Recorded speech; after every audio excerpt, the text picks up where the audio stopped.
This is the deck I hit Infinite with. I threw Dazzler in it over Shadow King because having a 2/9 in this deck, because I fill every damn location almost every game, is going to be crazy strong. And again, sorry, 2/8, and you can make it a 2/9 with Bast, and you're perfectly happy. You can build it up further with as Forge. your From average roll, and then adjust from there. You know, if you really need to high roll it, then you're high rolling, knowing you have to get over 20 in that lane.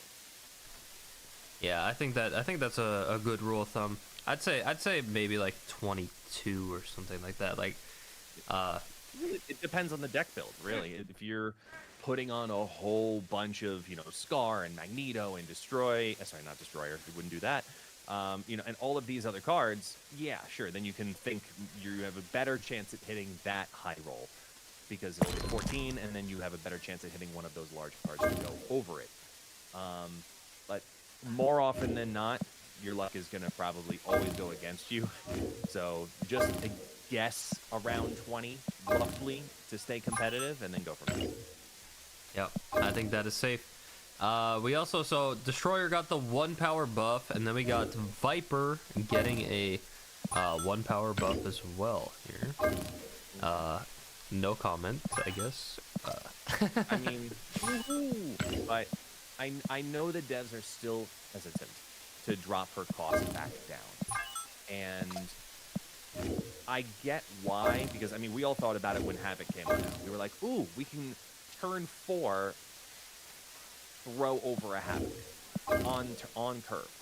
And that really would have been probably pretty darn dangerous, to say the minimum.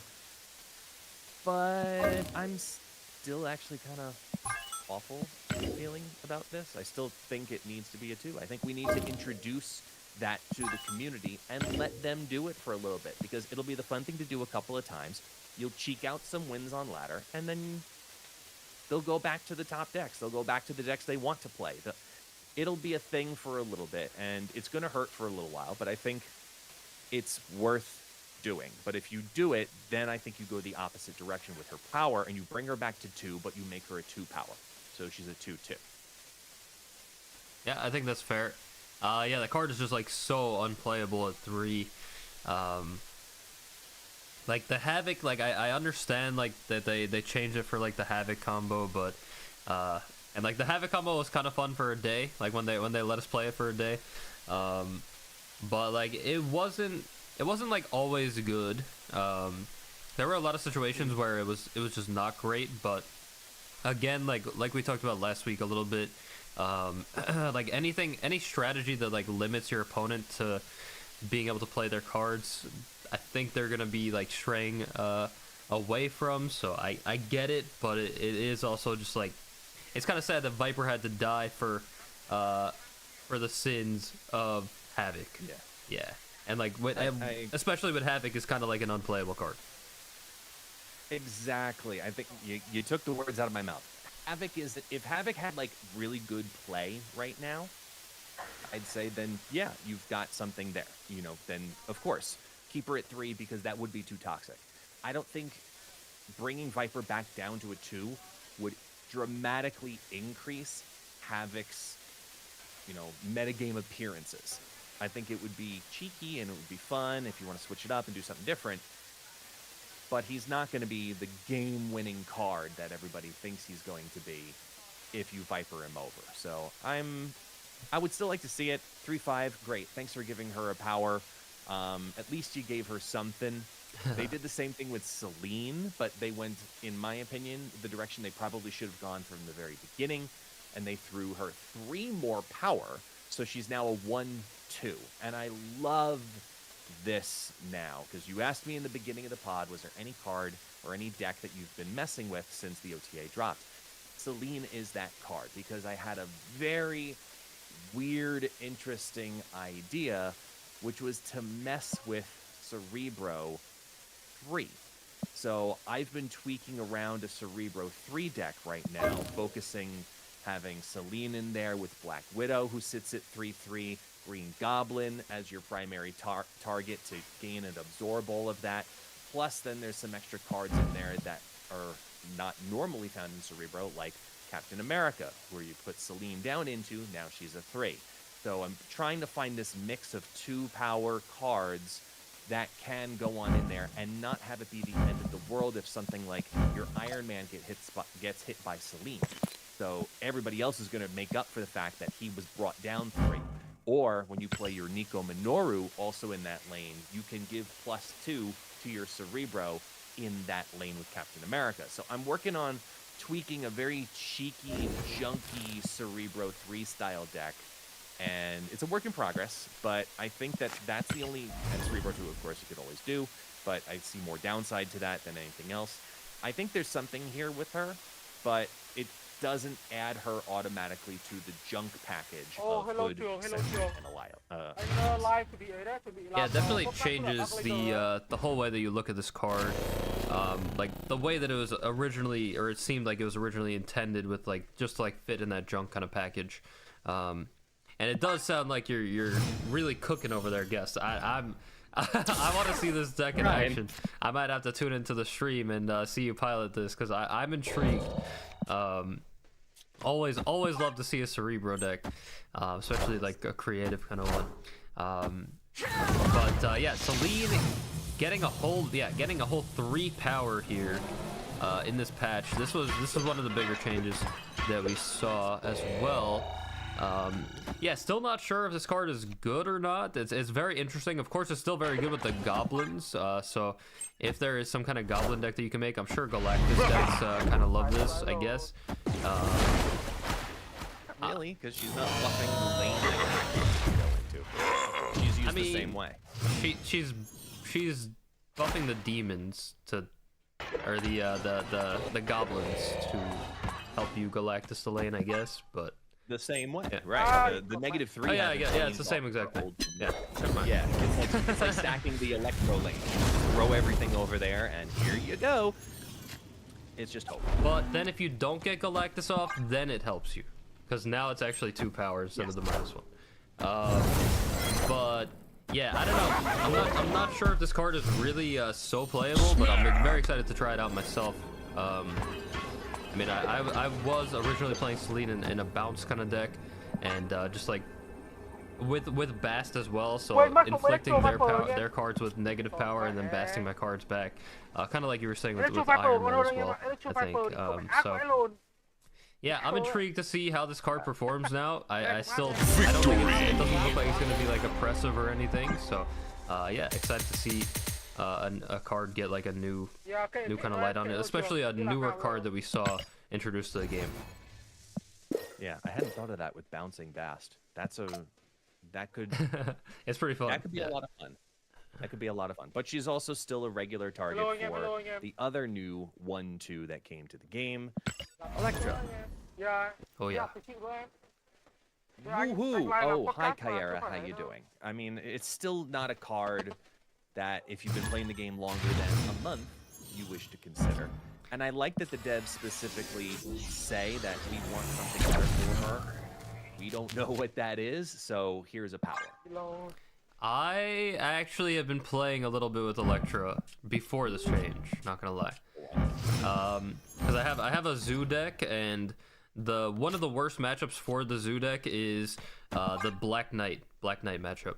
So this is a card that can fit right in my deck that destroys the Black Knight, and yeah, I honestly have been kind of liking it, not gonna lie, before the +1 power, so I'm pretty satisfied with this change. And yeah, they do. Second Knitter has definitely said before that it's always difficult for them to touch like the Series 1 and Series 2 cards because of like the new player experience kind of thing. So I do understand like the conservative approach with a card like Electra, because this is a very powerful card when you first start off the game, I'm pretty sure. So yeah, I like just like I was saying before, like the minor changes are cool with me. Just like kind of get everything up to date with like the current power level of the game. And Electra, let's go. Yeah. Yay for Electra. 1 power, yeah. I'm happy for you. Hooray. But we talked about it last week a little bit about what we would do. And this is not in any way, shape, or form what we said we would do. Because there's another 1-power add-on with Hercules. They gave him a 4-7 the week after he was out. I told you. I told you it was gonna be. I told you it was gonna get buff because like I like the Lady Deathstrike kind of buff as well. But and I think Lady Deathstrike did get like a +1 power buff as well when they changed it. So, but yeah, this is not the change that we wanted. Yeah. The thing is, though, Lady Deathstrike took 3 weeks. This was, hey, you're gone out of spotlights. I can still see you driving away into the sunset, and you get buffed. And I broke this down on my own like stream, on my own video too, where this to me just is nothing short of feels bad. It's them saying, and I like their reasoning behind it, they want good 4-cost card to work with move. And without going into that entire spiel I went into previously again, I'll abbreviate it by saying, who doesn't want a good 4-cost card? You have big card Heimdall, and then little tiny card everything else. That's what a move deck is move and ramp, move and ramp, move and ramp, right? So you have to have cards that start small that scale, and cards that are small that also activate those small cards. And finding that consistent balance is what makes it difficult. You throw off 2 moves by putting a 4-cost card in there more often than not. So I just don't think it fits in what they're trying to do, minus the one cheeky Living Tribunal possible Phoenix Force variation thing that's out there. I'm like, I just feel bad for the community because they see, oh, this card that just came out, if it's a 4-7, that's still good stats. I might have thought about it. Maybe I would have gotten it. That's the only thing I really don't like. Yeah, well, it's really, yeah, this doesn't help the card at all. Yeah, like you said, the move decks, that really just, it's so awkward in those kind of decks. To spend 4 energy, to spend your whole turn to play this card that has no immediate effect, and then, sometimes it can do like one thing and then it's like random where the card goes. Like it's really not good. This +1 power, like at least the +1 power with Lady Deathstrike actually like deals with her effect, but like Hercules, it does not help him at all. And you were never losing a game by 1 power with Hercules. You were losing by a lot. So yeah, this is not the change we needed for this card. I'm happy that I'm happy that you changed something in with it though. You know, I did spend 6,000 tokens. Was it 6,000? It was. I was hoping you'd say no. I did spend 6,000 tokens on this card, so I'm happy that I'm getting a little bit of my money's worth, I guess, back. No, I'm not. You can just keep telling yourself. Yeah, it's maybe I'll play with it so I can clickbait in my title. I don't know. Yeah, I'm not. I'm not really liking this. Yeah. Speaking of playing with it, let's talk Dazzler. Ooh. Oh yeah, this is a big one.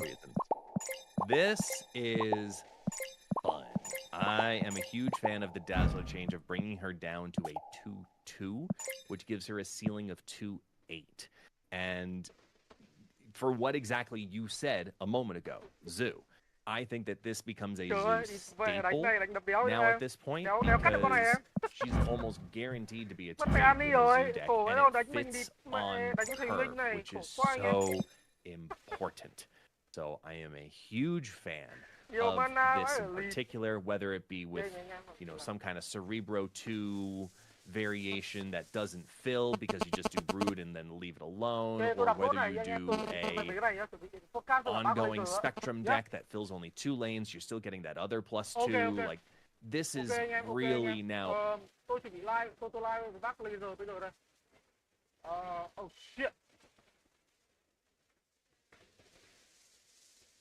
Victory!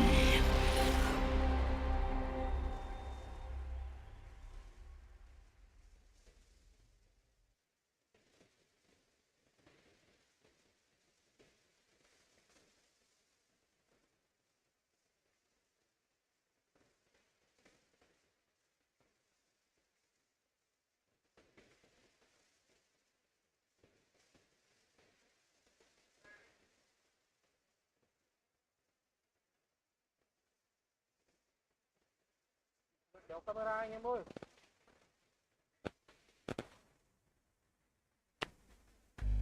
Hey, hey man, you there? Click to the app.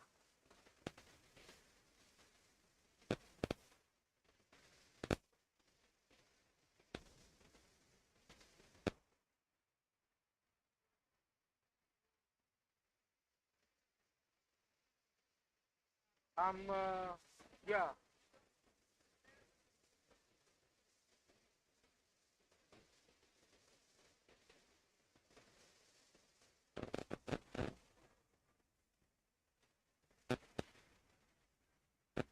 Hey.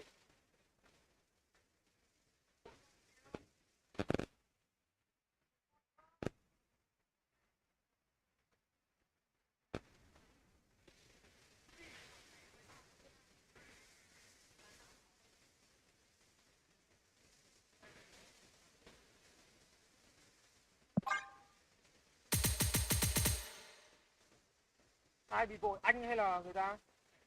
Anh hay người ta bị bội ấy?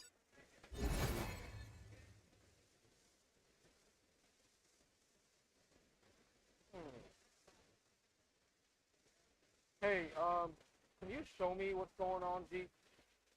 G.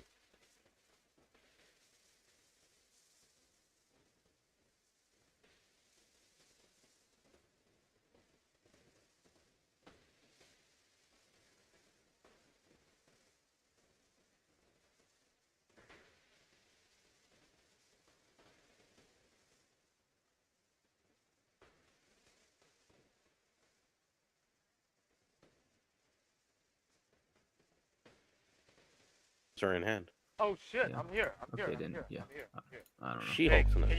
y'all hear me? Hello? Yeah, I can hear you. Oh shit. Hi. Let's go. Let's go. Let's You go. have some background. All right. I'm gonna. Ready for a podcast? Yes, I'm ready. Ready and ready. All right. What do you think about that? Dark inclusion, spicy. Yo, what's up, Dan? Yeah, you don't have to share your screen, man. Yeah, It doesn't matter.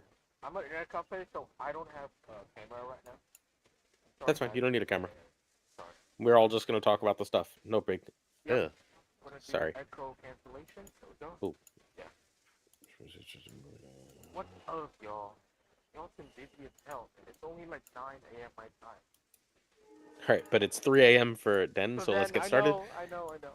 Then I'm All right, so Den, sorry. Meatman. Give me 2 minutes. I'm going to Right. get us started. Just I will introduce you each. You and just follow my lead. We'll be fine. Right. You've all heard and or been on the podcast. All right, let's do it. I'm gonna hit start recording, then do my intro. I'm excited. All right, shh.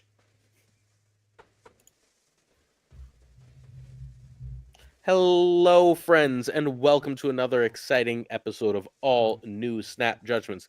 This is episode 33, knee episode 61.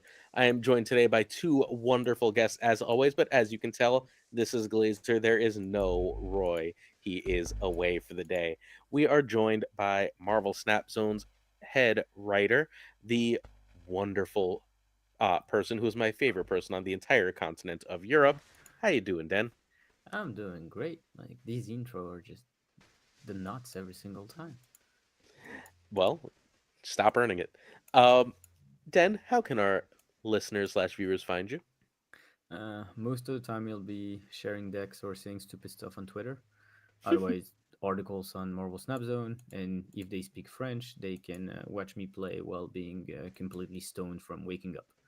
I watch those all the time. Also, completely stoned does not mean Den has done drugs, just in case any No, it's just authorities are watching. I'm waking up, literally. We are also joined by my favorite person on the entire continent of Asia.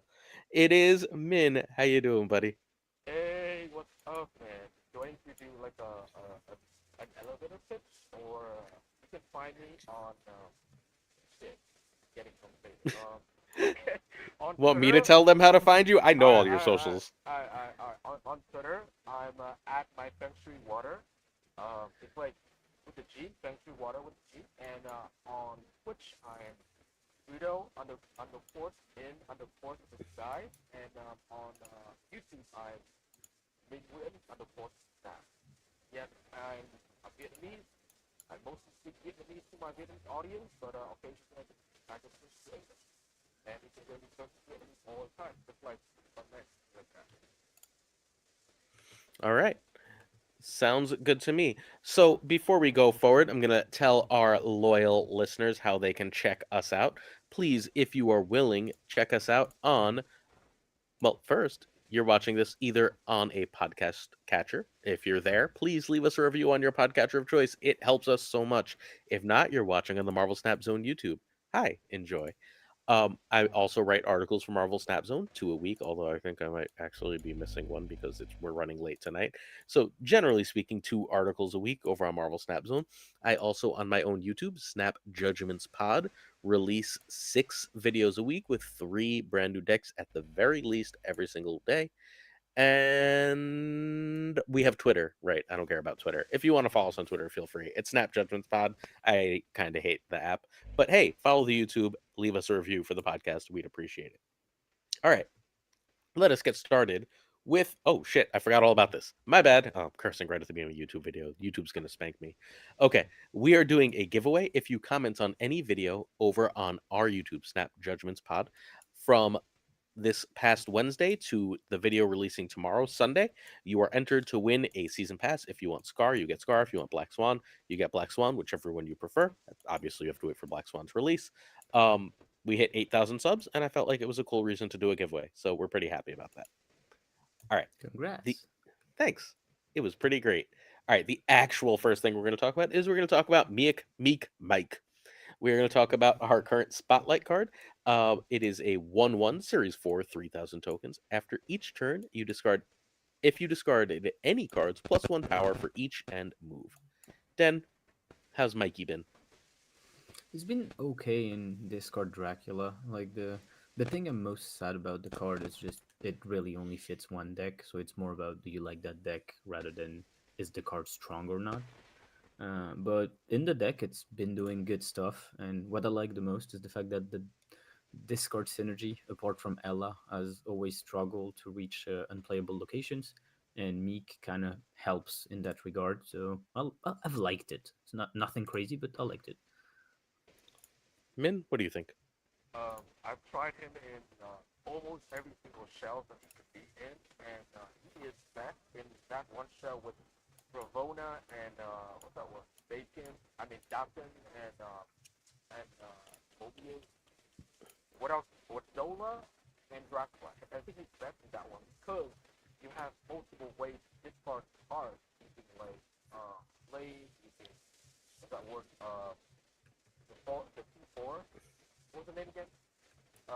Something. Colleen? Khalid, yeah, Khalid Wing, and then Modoc. And then you have the extended turn form Magic, and that's like his best shell. Because he and Dracula and Mobius and Dapton is like four threats the opponent has to deal with. So like of all the decks that I play him in, like I play Wong, I play Vanilla Discard, I play Ella, and that was like the best shell that he could be in my opinion. Because one drop fits really well with Ravona like mana reduction. So Hmm. yeah. But for me, like I think if I could give him like a assessment, I think he's okay. He's fine after one drop. And if there any way that they can buff him, I don't think they can.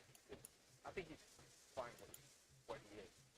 He's like a nebula which serves a purpose and don't go super crazy. But with proper setup, she can be really good, right? She can be like a 1/5.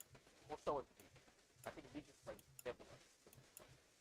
Yeah, that would be my thought.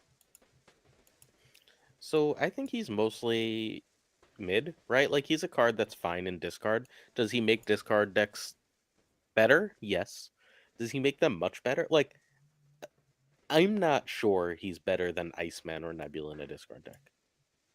He's good. Like he's really good in those decks, right? But so are they. Like he's often just discard fodder. He's a one drop that you're happy to discard. Sometimes, once in a while, he's great, and I think the decks built around him are probably traps. I'm willing to be wrong. I'm hoping that I end up proven wrong, but I think the decks built around abusing both Morbius, him, and I guess sometimes also Collector. I think those are trap decks. I think those are decks that are like built around one combo, and they don't do the regular discard stuff nearly as well as the other decks. And I think those are not very good. But for 3,000 tokens, if you like discard, it's cool. Min, go ahead. Yeah, I agree with you.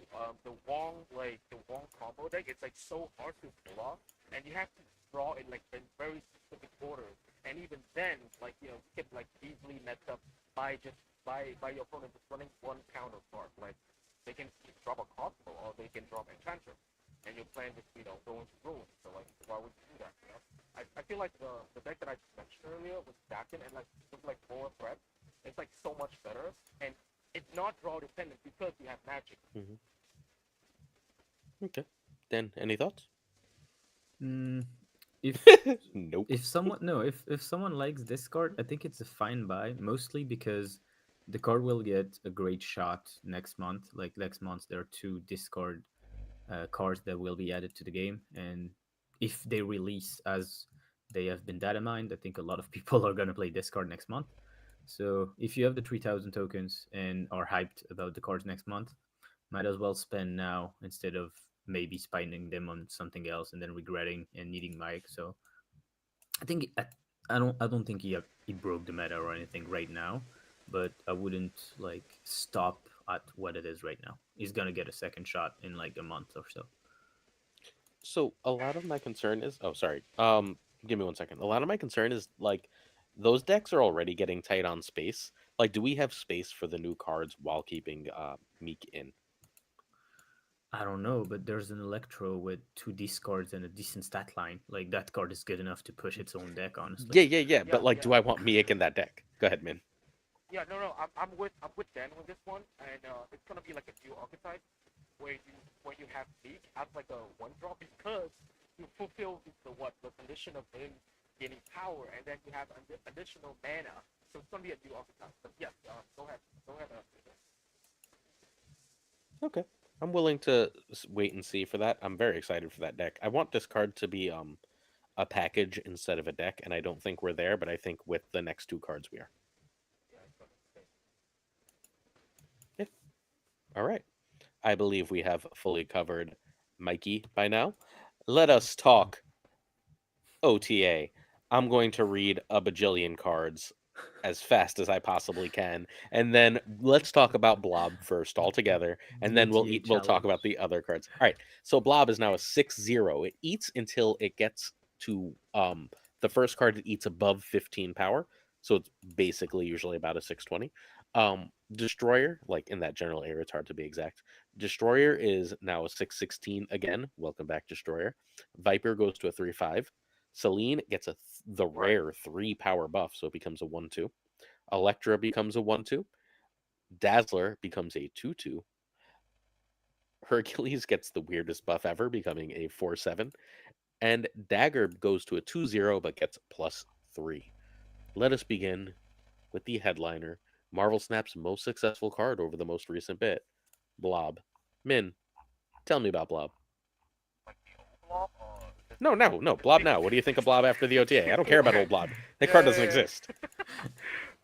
They kind of opened up like new combo with Ravona, and they're putting Blob in like Ravona, Shuri, and then it's like this is a good change. Before he was too OP. Like you cannot escape Blob like in the past, right? But now like maybe you see him a little bit less, but like now he works with Ravona, so we have new stuff to play around.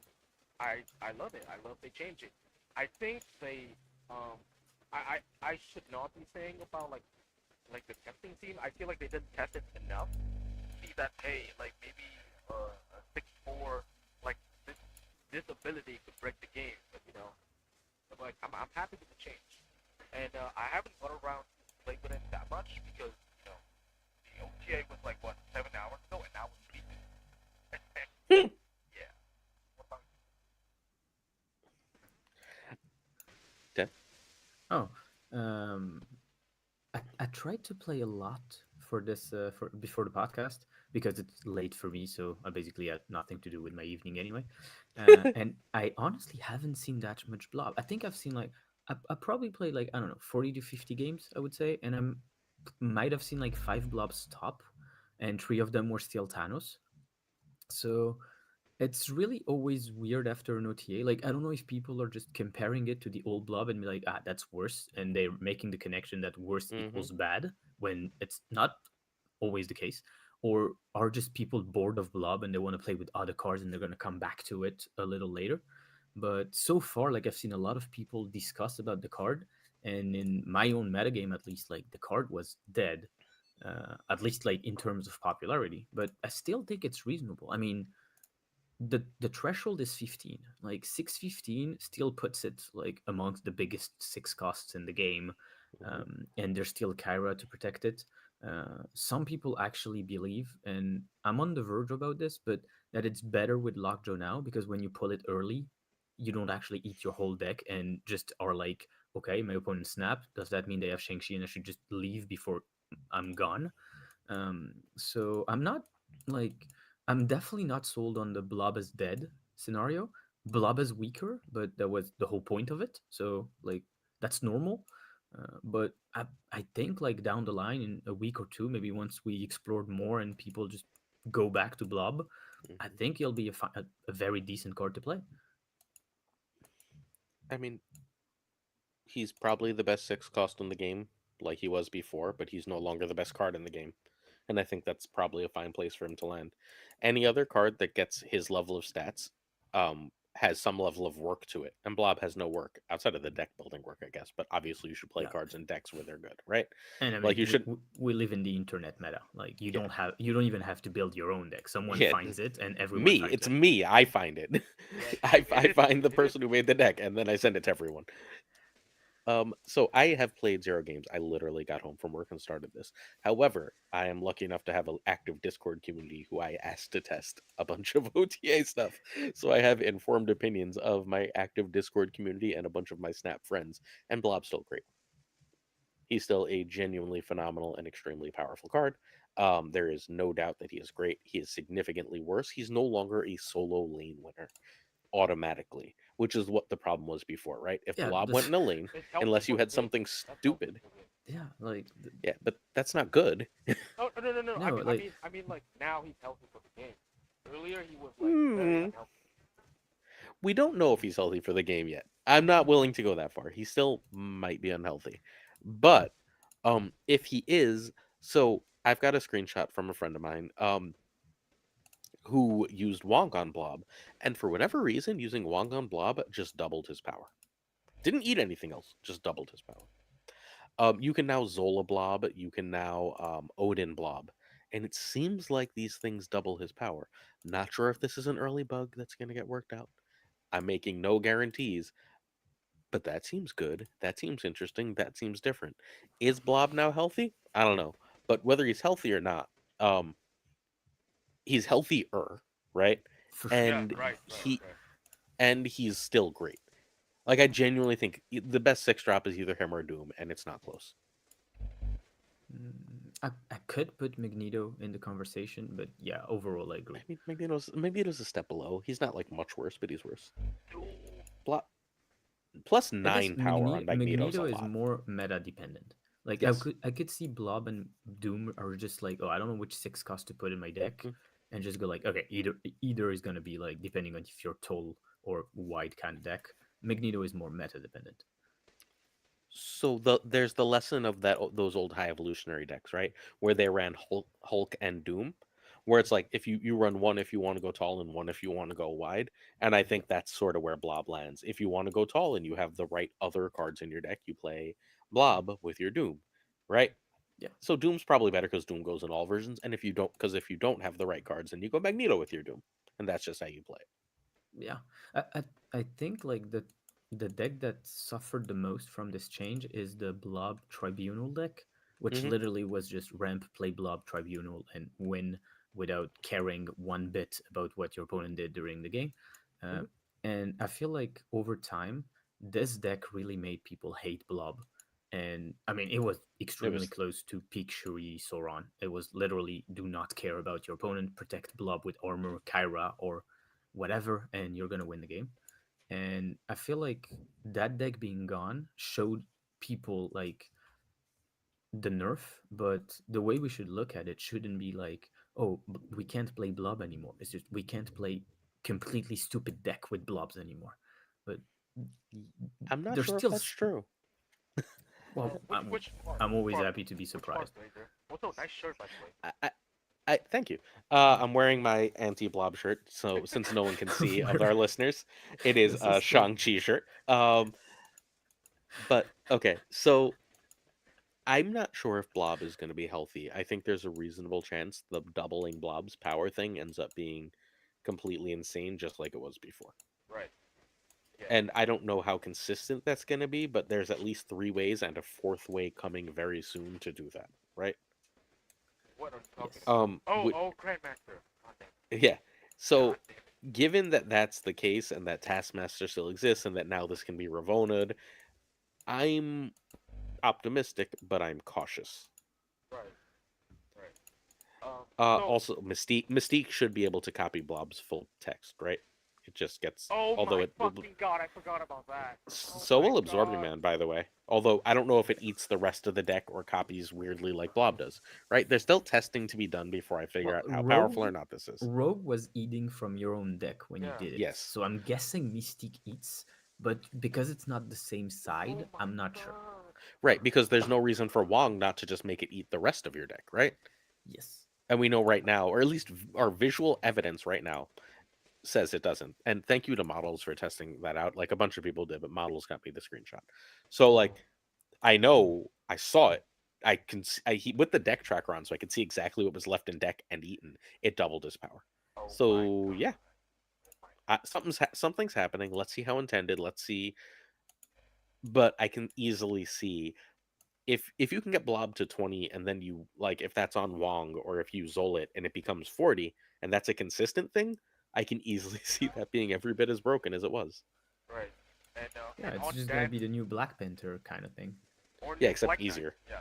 New Black Knight. Yeah, And then better than Black Knight. Yeah. on Dan Blob Tribunal, I think I was playing Tribunal at the beginning of the season, and I put in Okoye, right, just to make Tribunal a 10, so that can benefit the Scar, and I also put in was that Block Notes?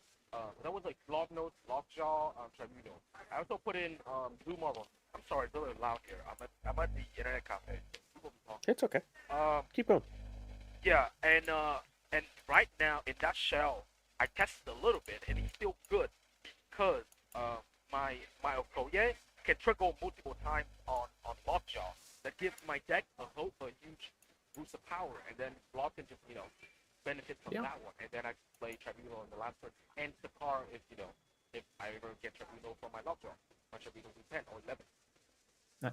I added Arrow to that deck for the exact same reason. Yep. Mhm. Yep. You just play nines that with either Okoye or Blue Marble become tens, and they're usually really really strong abilities. So you're just happy with it. And All right. nobody has talked about it. Everyone has, Friends, stop being disgusting. Let's move on. Wait, we're not gonna talk about Blob for 2 hours? I would like to not talk. We're gonna talk about Blob again. Just wait for it. Um. All right.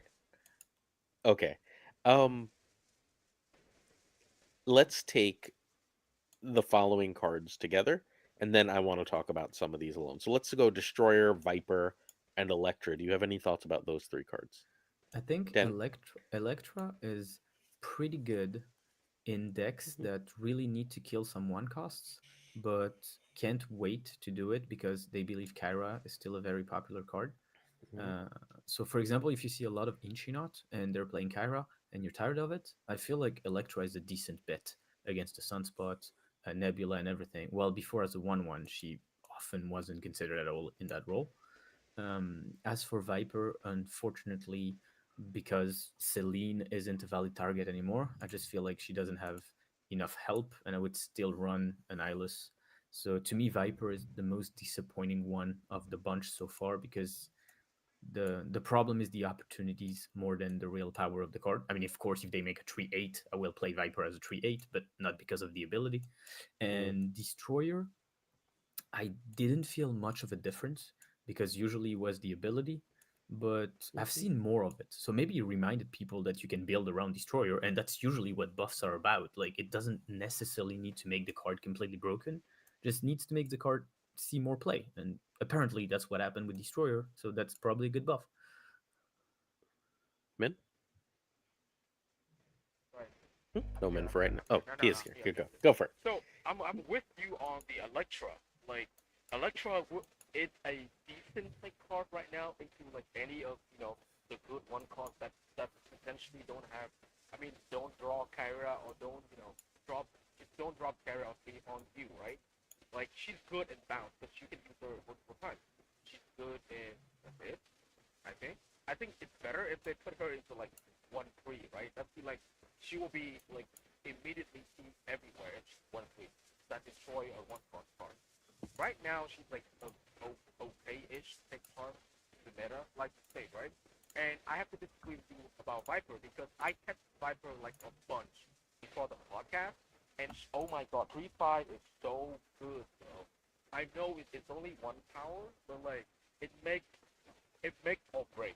Like, remember that deck that you make about that you drew then on Annihilus and Electro and Celine, where Celine reduce the Electro and then you push over with Annihilus or so forth. Well, you just put Viper instead of Shank, and now you have a 3-5, and it's okay. It is justifiable to Viper on 4 and waste like 2 of your mana to Viper them the Electro. It's amazing. Like you have so much power in that deck, so much power swing, and they can't do anything about it. She's great.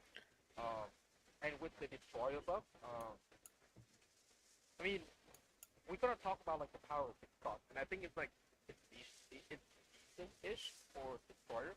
He needed the buff for the longest time, to be honest, guys. I think it's better for us to put him at like maybe 6-17 or 6-18, and that would be my thought. All right. I don't care about Destroyer. It's one extra power. It means the card exists in people's brain, and so people will play it more. I was playing Destroyer earlier this week. It changes nothing for me. Viper is a meme. Sorry, Min. It's a meme. Enjoy your meme. It's It's a a meme. mean. It's a meme card. Is it a mean? It's. I don't care about Viper. I'm not pretending I care about Viper. That's not what we're doing with our time. It's not.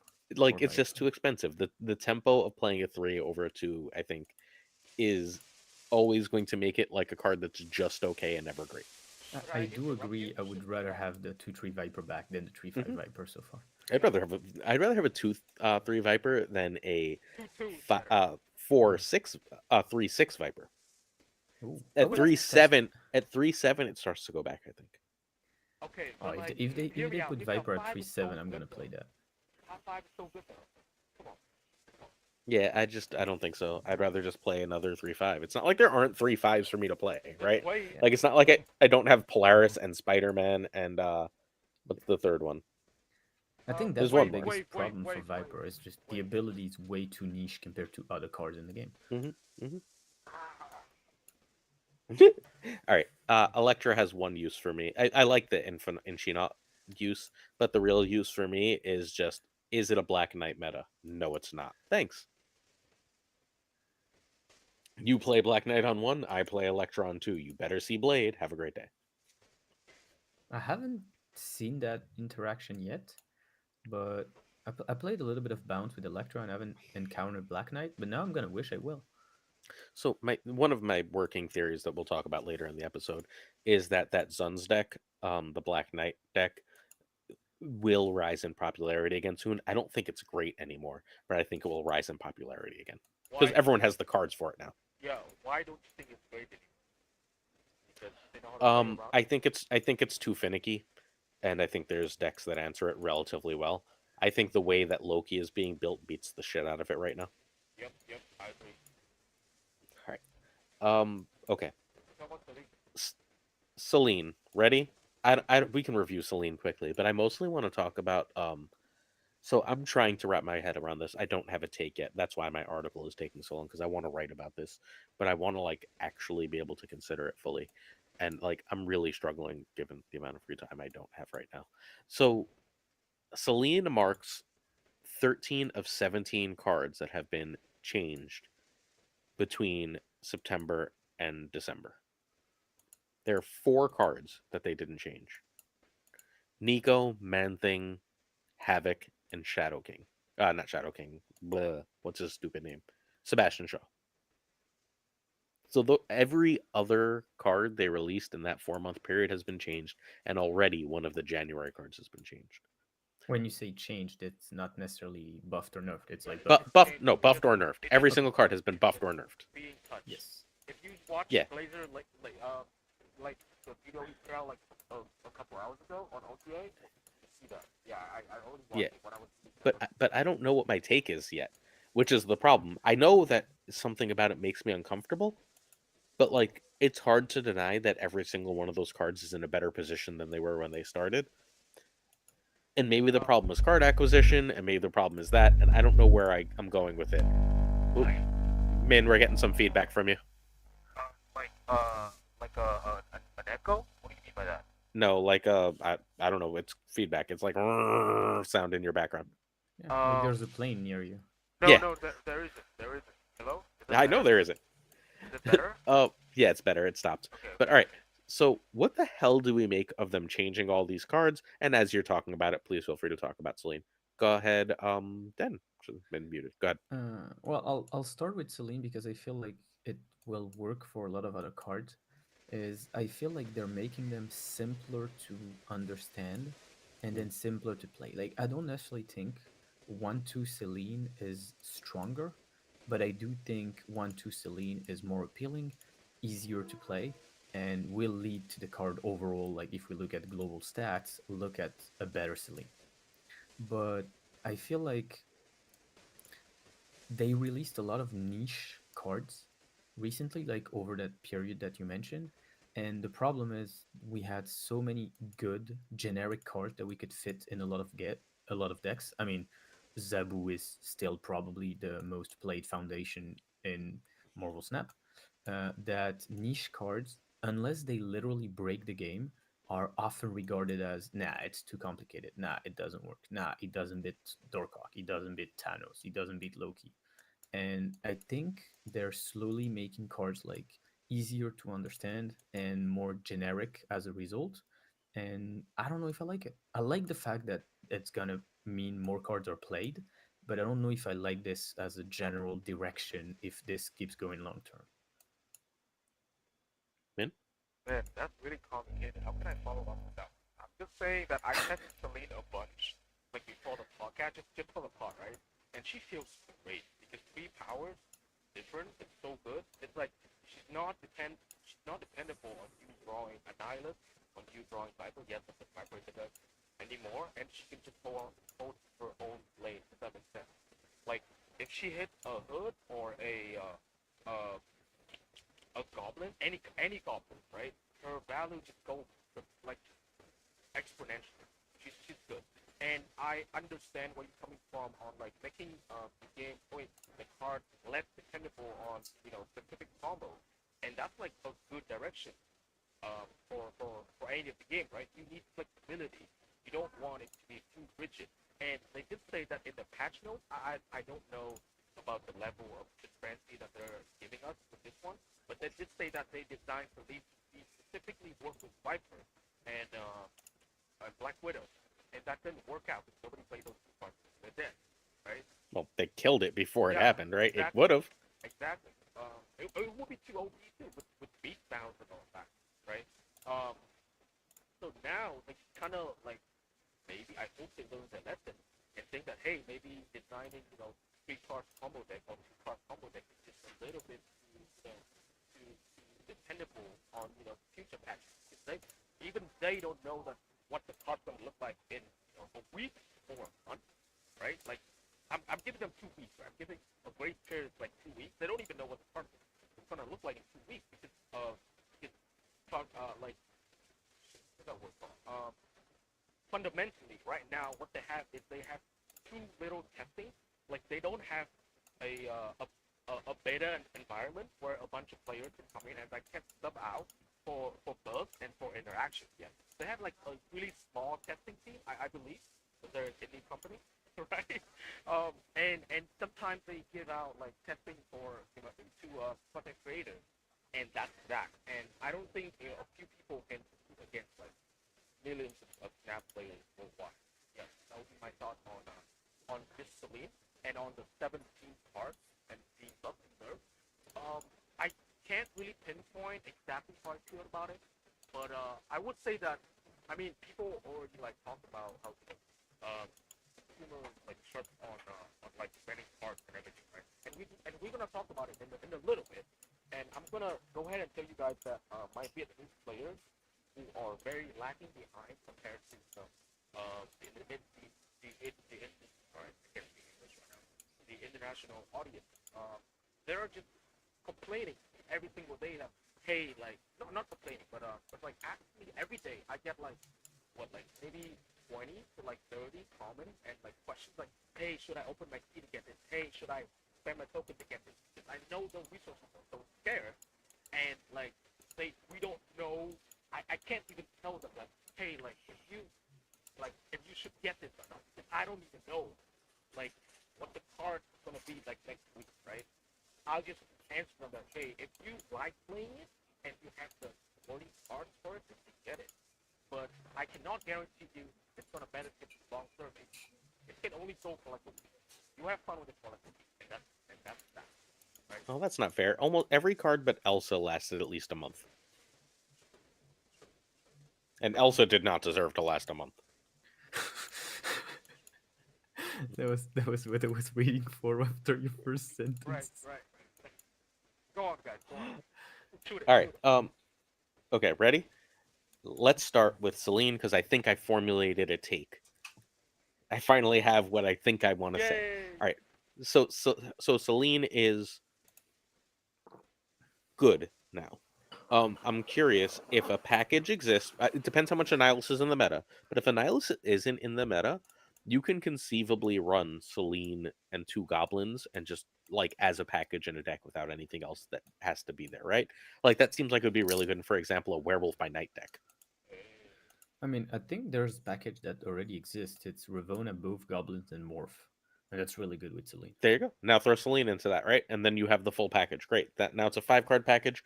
I want that package, and I want Werewolf by Night, and then a couple 1-drops. And I think that's a deck, All right, you heard the man. Everybody go play it. right? Like that doesn't seem crazy to me. No, I mean, it's almost what I was playing in Bounds. I wasn't playing the full package. I was just playing Celine and the small goblin. But I could see like werewolf decks or that kind of decks that want space and want some freedom. Just run that kind of stuff. Yeah, I think especially next season when Black Swan comes out, right? Yeah. Like you just hold your ones until late game. Okay. Min? Hear me out. I played this Yeah. deck because I was helping this guy that is not collection complete. I played this Ramona Goblins deck where I run Iron Man and Mystique that can copy Ramona, and that will reduce the cost of my less than 1 power card. I put Havoc in it, and then I put a 2/1 drop, which is Titania and Martyr, right? So I can always curb out my energy with Martyr and Titania, and I can Professor X my Martyr and my Titania to stop them from like jumping around, right? And that deck hits, like infinite. It's so good. Yeah. It's just, and now you have Celine put in it, right? Celine works with goblins, and you only play Celine when you have goblins. So, yeah. It's great. Seems fine to me. All these things seem good. I think Celine is just a good card now. I think she would have been fine with previous Viper, just for the record. I think she was only bad because you had to draw an Nihilus. And because Viper is a bad card, sorry. But okay, my take is as follows. I'd rather they keep changing the cards. Get cards, understanding that you're going to have to keep getting cards. This is all things I've said before. This is still a subscription-based game. If you're not getting the season pass, you're putting yourself extraordinarily far behind those who do. Further behind now that there's an extra card. But I think my big thing is, someone reminded me of this earlier, and as everyone was talking, it sort of percolated and like clicked. When they nerfed Elsa, Glenn came out and said, we need to redo our playtesting patterns. We need to start testing things differently. We need to come up with a new plan for how this is because things aren't going as we want.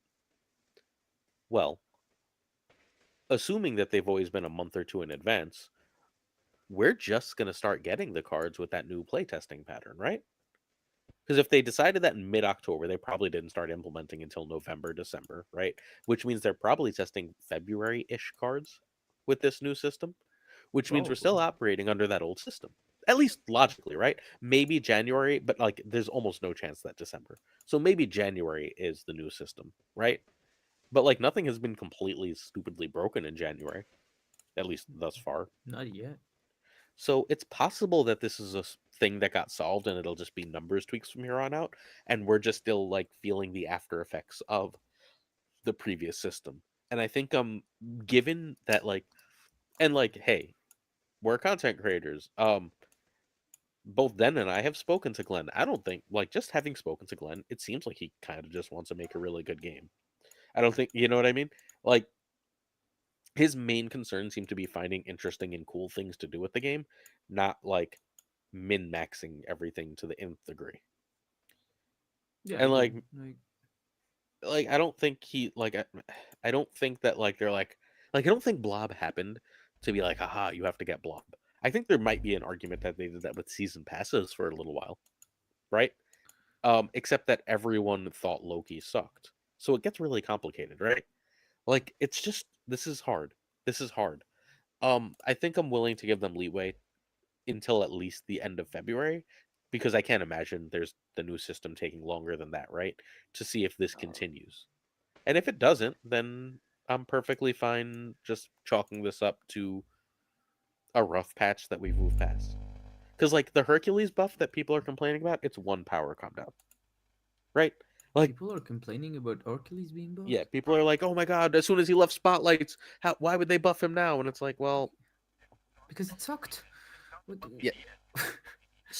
So, well, what they should be complaining about for Hercules, um, sorry, but we should be complaining about for Hercules is the dagger buff. Because what makes Hercules good is not the Hercules buff, is that they buffed dagger, and now all of a sudden move might be good. And this is me transitioning like a pro podcaster. And now dagger is a good card, and so Hercules has another really great target, and now Hercules is pretty damn solid. Still needs a buff, but agree? is better. I mean, the dagger buff would have been enough. Like, the thing is, the dagger buff probably wouldn't have made me play or buy Hercules Mhm. because there's the Hercules buff alongside it. Of course, Hercules is easier to think about Mhm. and consider in a deck, but eventually, if I see dagger as potential and I can't find the deck that actually like enables that potential, I would have tried Hercules as a 4/6 or as a 4/7 and wouldn't have cared Right, about that power. exactly. What do you think of dagger so far? Let's continue. Just talk about these two cards. I think dagger is pretty good. Yeah, dagger's I great. think dagger has big numbers on it at the end of the game, and I like it. Gotta move it a few times though. I mean, feel like at least twice. With Hercules, it'll be easier. I think Hercules is perfect with Abbott. But with other cards like what's that word called? Like cloak, they be too obvious for the opponent. So anticipate how big dagger can be, and they can play around that. So dagger is better when you it's like it's better with Hercules. Does that make sense? Hercules and a bunch of like move engines that is like small cost like strange like fist like ghost strike. But I haven't Mhm. tested enough yet, and I'm the move guy, but I'm a little bit like concerned because dagger was was used to combo with Craven with Scorch. They're all two powers that you can use them with Strange, but not anymore. And now because I'm more entitled to move dagger later stage of the game, it'll be like turn 4, turn 5, turn 6, because by then her ability would result in more power. Does that make sense? I haven't played with her. So I haven't played with her. you missed what card dagger wants to go with now. Her best friend. She's amazing with cloak. Your job is to play like if you can get Hercules out. Let's say you go Zabu Hercules, right? turn 4 Cloak Dagger. You play Hercules, obviously, where they have cards. You play Cloak where they have cards, and then you're getting 2 Dagger triggers. And Dagger needs 3 triggers to beat. At 3 triggers, it's better than Vulture, right? In terms of power, it's better than Vulture because it costs 1 less. But at Right. 3 triggers, the 3rd trigger makes it better. But you only need 2 triggers if you have Hercules, which is what its real power is. Yep. Yep. That's what I said. Yeah. So I think Dagger with Cloak is really, really strong, let alone like the obvious 1-drop synergies. But like I think this makes Cloak, I don't know about better, but like, and you have to have priority, otherwise they can sort of knock out your move.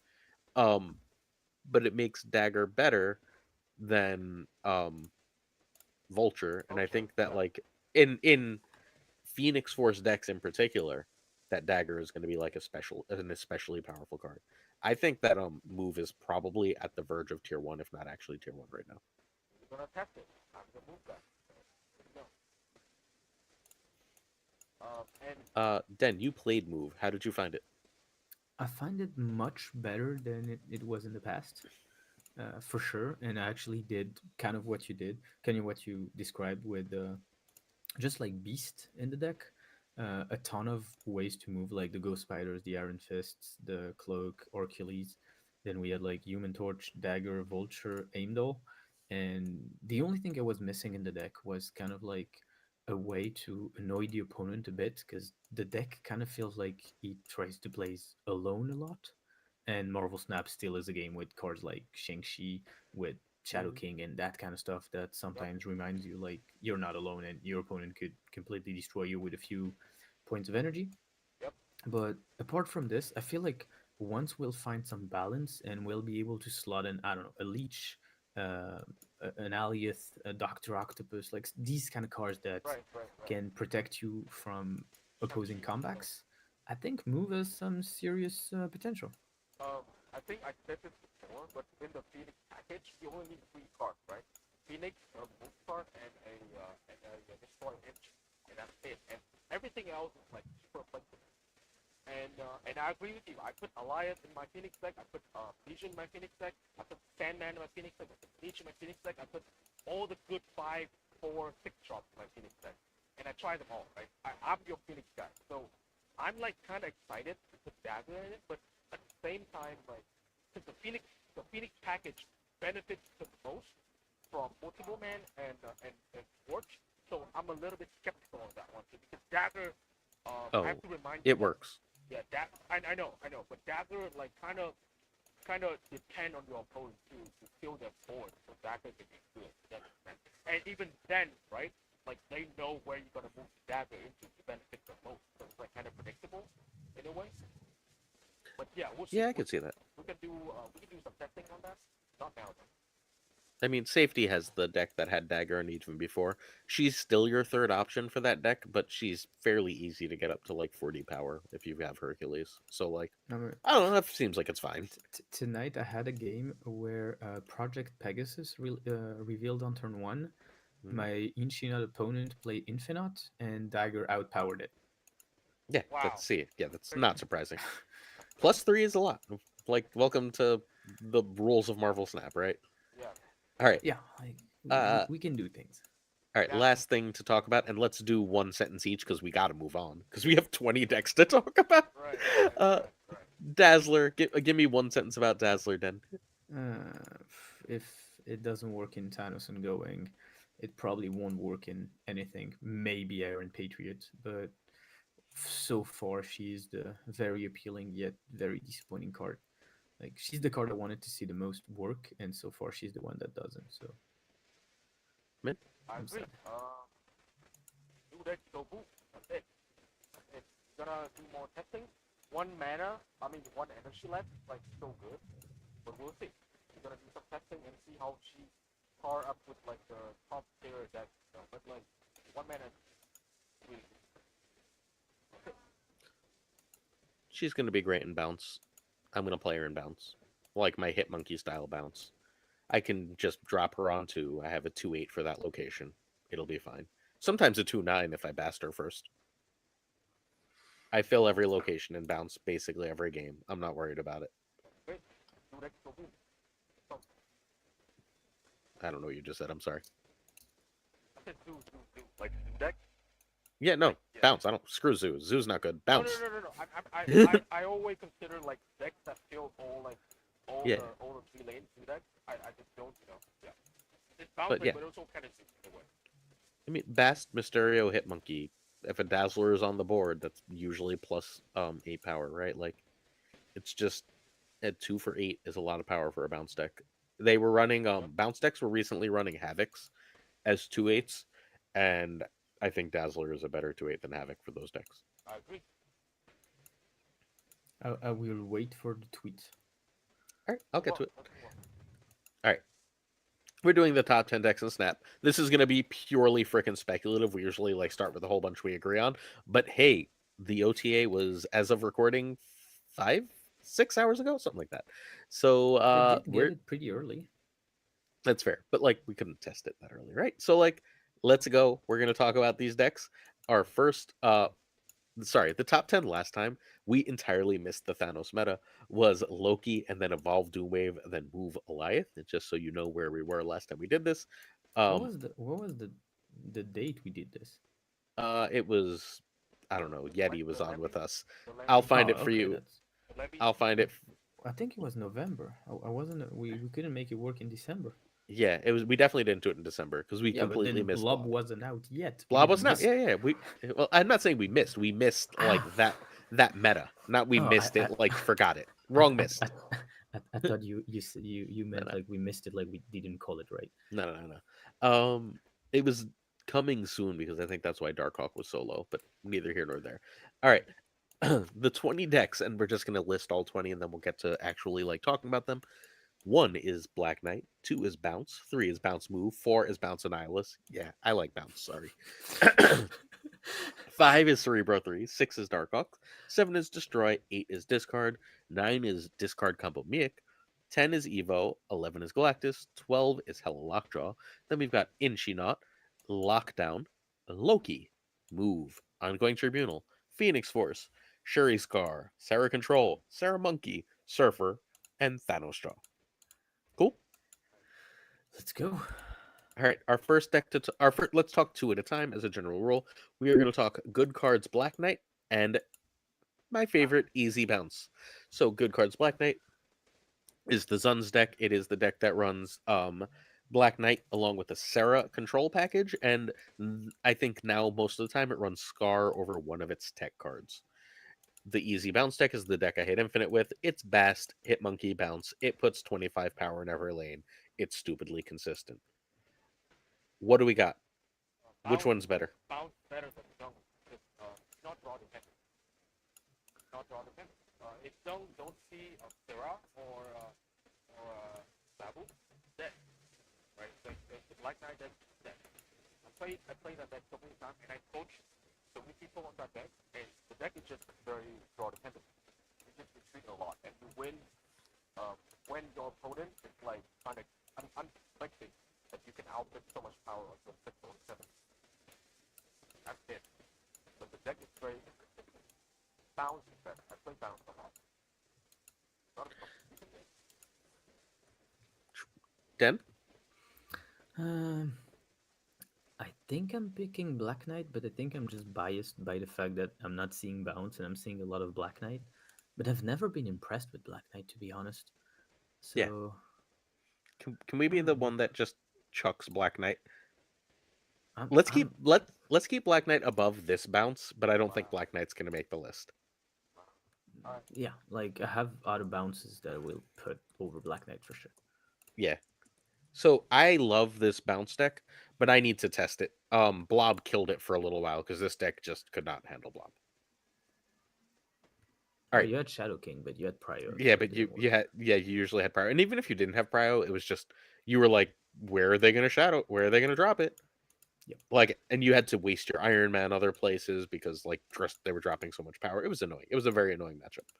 All right, Bounce Annie. I think this is better than Black Knight. Yes, this is the This is- Annihilus bounce list that it's got Werewolf by Night in it and Shang-Chi and Enchantress. I'm gonna be the party pooper, but I think it is the worst bounce list out there. Really? I think Annihilus Zabu. and Sentry are over. Like their time and bounce is over. There's no point running these cards anymore. They're too slow. There are way better things that we want to do with 4 and 5 energy in that deck. You're right. And also it's Zabu dependent. If you don't see Zabu, like your werewolf doesn't spawn. So like at that point, like you're gonna be so far behind. And if you don't draw, and if you draw Zabu late and you draw werewolf early, it's good, right? It's just, this deck is not, it's not well done. If that makes sense. I don't like it. All right, dropped well to the bottom spot, which means it'll end up off the list is Bounce Annie. All right, Bounce Move. This is the Amano deck. It is Amano made it like the day Hercules came out, and it is now, even though it's showing, if you're watching on Marvel Snap Zone, the old stats, it takes 4 freaking ever for the deck builders to update for this thing. So just trust us. Dagger's a 2/0, Hercules is a 4/7. This is number 1 then, yes? It is really good. I, It's really good. I think it's the better bounce, but for like, well, it's limited testing. I only tested tonight, but I compared tested to it. like just move with a little bit of bounce, I feel like this is bounce with a little bit of move, and I like the other balance. I like more move, less bounce. It's more consistent to me. Uh well, we'll talk about that when we talk about the pure move deck. Do we have a pure move deck? We might not have a pure move deck. No, We'll pretend we have a pure move deck later. I can give you one if you want. Yeah, I will add it to the slideshow later, and we'll just talk about it. We all know what goes in that deck. All right, Cerebro 3, I think, just got worse overnight because Cerebro 3 was one of the best matchups into Thanos. Okay, I didn't know that, but I'll trust you on it. Oh, I played it against Thanos and Evolutionary, and I was rolling the face off them. As long as they didn't leech me. If they leeched me, obviously I lost. Oh, But if I didn't get leeched, I was winning, like every time. Right. okay. C3 is really good. Though this one is above Black Knight and Mouse Moon. I think so. Yeah. I think it is. Can this beat? Is this better than Black Knight? I could see it being better than Black Knight. It is I better don't than know Black for Knight. sure. Mobius cancel their plan. You know? Yeah, but it's not about the single matchup. It's into the meta. Although I guess Mobius is probably really good into the meta again, right? Right. Given no Thanos means cost reduction will just be back. Yep. So it's good. Good. Yes. It is top tier. I'm willing to put it number 2 for now. Dem? I don't have a strong opinion about this one. I probably should play it more because it's hard for me to rank it anywhere. But I think there are like the tech cards in it, like the Mobius, the Valkyrie, and all of this are really really strong. Mhm. So maybe I'm just not impressed by when I'm seeing it played, and I should just play it more to have a feeling for it. Yeah, so I didn't like it until I played it, which is what happened to me. Although I don't like this Wasp version, I have a few cards different. But like, it's just Valkyrie is really strong right now, Yes. and this is the best home for Valkyrie because Valkyrie is a 5/7 instead of a 5/3. Yes. And I don't like locations here either. I run Scarlet Witch for more locations. So Magic, Scarlet Witch, quick. This deck, Sure. I literally coached this deck like days ago. It's really good. It's really good. It doesn't beat Thanos though because they got Leech. So I can't. Yeah. So you lose to leech. If they leech, you just run, and if they don't leech, you just win, right? But they stay in. If they don't leech because they don't know, like Thanos players are cocky, right? So you tend to get more cubes on your wins than you lose on your losses. Right. But also, you have to what's that word called? You have to keep in mind that if you don't see Cerebro, you also run. Yeah, of course. I mean, yeah. But you have the extra turn because of magic. Yep. All right, let's keep it going. So I have this at number 2 right now after bounce move. Cool. Yes. Sure. All right. Next up, we have Darkhawk Good Stuff. I think I also just want to when everyone thought Darkhawk was dead, props to Ika for being like, no, no, no, no, no. We put Leech in Darkhawk, which started Leech going everywhere, and then a few days ago he was like, screw it, I'm not running Leech, and then continued on with the deck. So like, just props to Ika for being like ahead of the curve consistently. All right, so Darkhawk, where's it go? I think right now it's very, very good, Hmm. but probably because it's already refined compared to a lot of other decks. So if it's a right now list, I would probably put it at the top or close to it. If it's a potential or like trying to guess what's gonna happen in the next few days, probably around like top 3 to 5. So for the time being, I think it's above Cerebro but below Bounce Move. Above I agree. I Cerebro, agree because you need to yeah. keep that move early if you want any of your iron lab, cheap iron lab, and cheap marble for trial. And I also like to play skill with confidence. Okay. So the current number two deck for right now, Rogue is really, really good right now. So if you're not running Rogue, consider running Rogue. I think that's a fair thing to say. Yeah. Yeah. All right. This is also the last home for Leech. If you want to still run Leech, I think this is where. Although I guess you can keep it in Thanos. I think it's not as good in Thanos. All right. Deadpool Destroy. So everyone stopped playing this, and this still puts a lot of power on the board. It now runs Scar because like Venom and Death come out early, and then you just end up with a two cost Scar an awful lot. Oh, this feels very strong to me. Where are we ranking it? Start with Den. This was one of the few decks that was doing good in the Thanos meta. But no So one played it. I feel like if people don't counter it more than it was in the past, this is easily top 3 right now. And when I say top 3, is not in our current list. I mean, when we're done with the list, it'll probably be top 3. I'm Yeah. skeptical about Wolverine. I push but it I don't really like it. I see it a lot on Saturn and I post but like it's the most like how do I say like beginner friendly deck, right? And you only need no and deck like you don't even need star here, right? Star is like a cool thing that happens of the past, right? You need no and death and that's it. Like it's super friendly. I don't think it's that good very well depending on Deadpool. If you don't see Deadpool early, which means you can't friend with goal, which means you can't do the things that you need to do. So like I don't know how I feel about this number. I would put it below um Downfall deck and below Bounce deck because you have stuff that you can deal with this deck. This deck just dies counter, right? Like if you put in Shadow King, they die. If you can't Cosmo them, they die, right? Um, does this die to Shadow King? I'm nowhere near sure of that. Like, Death and Scar both can come out in this deck very easily. Very easily can I get Death and Scar out. And if I can get Death and Scar out and you take away my Venom, good for you.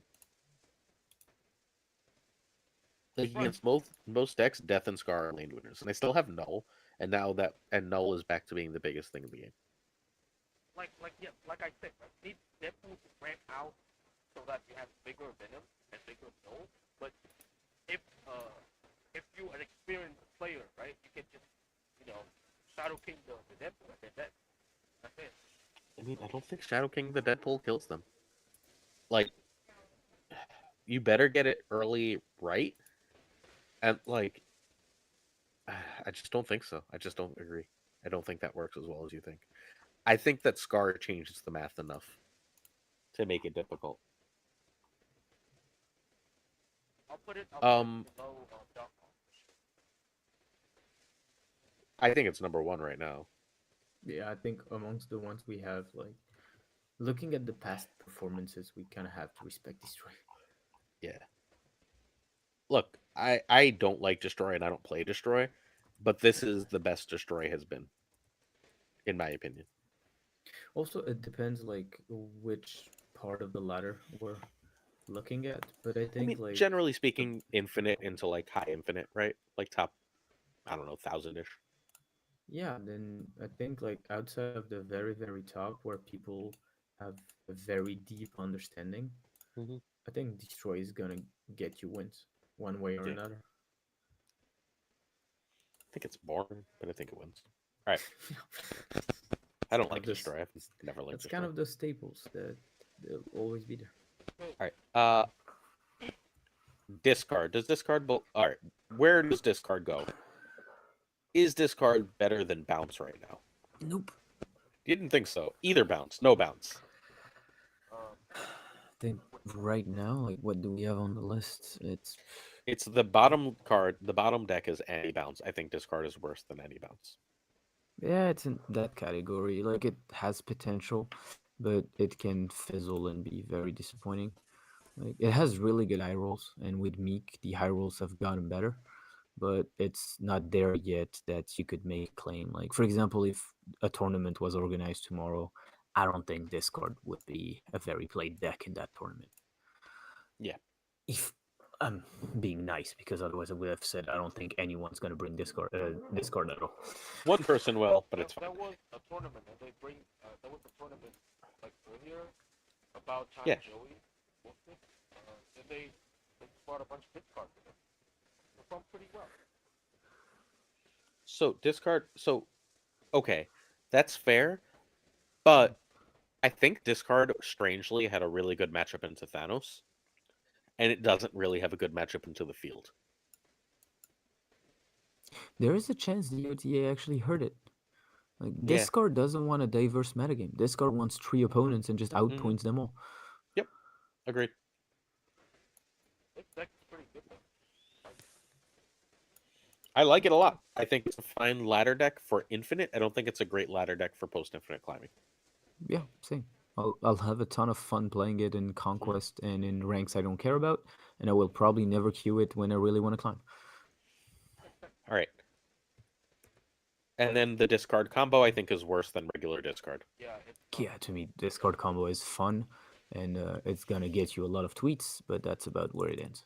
That's why I want this on the list, because people are going to start saying this is a really good deck, no, it's and not. that none of the data thus far supports that. It's not. I play it a bunch. Not. It's fun. It is Holy fun. shit, is it fun? It's fun when you pull it off though. You I mean- end up running a lot. Yes, but you don't remember any of those because you're gone by turn 3. Like, if the list was decks to stream, this would be amongst the top ones.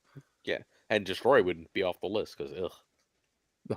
Destroy and Galactus are the worst things to watch people stream, right? It's like, oh god, again? Alright, I love shooting. Pure Galactus. Evo. Oh, you love streaming? I hate watching Galactus streams. I don't watch Galactus streams. If I see, like, anyone streaming, I'm just like, alright, bye, I don't care. Like, I know what you're doing, goodbye. Alright, Pure Evo. I always struggle with ranking Pure Evo because I never think it's good, but it wins. It's with Hulk. It's Hulk. Oh yeah, I don't know why Hulk isn't in this. Den, why isn't Hulk in The this? fuck? I grabbed Den's list. You should be running Hulk. Where is that? I'm what is not. that doing I here? mean, I haven't played this deck in What is that move years? doing here?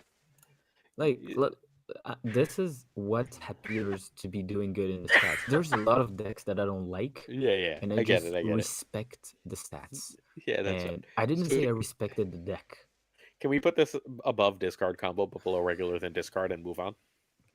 Yes, it's not gonna end up in top 10, What- but what it's is not that as doing bad as here? discard combo. I'm just We're already at 10 decks, and this is Right, number right. 9, so it's real close to gone. yeah. Galactus. This deck is good. Ooh, I love it. Like, this deck is... I don't like it, but this deck is good. This deck is really annoying to play against. I played it earlier. I didn't need to play it. It's so fun. I love it. I love it. I love it. Not a fun tier list. Alright, but where does it go? I think it might be fringe top 10. If you're really good at Galactus, I think you can make a case for top 10. Is it And go Is ahead. it better than Bounce or Annihilus Bounce? It is better than Annihilus Bounce for sure. I can see it being just better than Bounce. Yeah. Is that your bounce? Then for now, is it better than Black Knight? Yeah, it is. I don't because think so. Alliance, it validates their thing. Pretty good. Not if they have Prio. How? I mean, are you Yeah, able to get that's Prio? kind of the thing. Like, Yeah. Like, I don't think you can get Prio against a Ms. Marvel deck that can actually use Ms. Marvel. Yeah, I think below Black Knight. It has to be. Like, I don't like... Like I if think you the knowledge if you you need draw to make this deck work is much higher than a lot of decks, which makes it works. Yes. Discard combo is the first deck eliminated. Goodbye to that junk. Remember, when people tell you it's good, it was the first eliminated. It's not bad. It's just not good. All right. Hella Lockjaw. Okay. I love it. So first things first, this deck now gets Blob and Silver Samurai in it.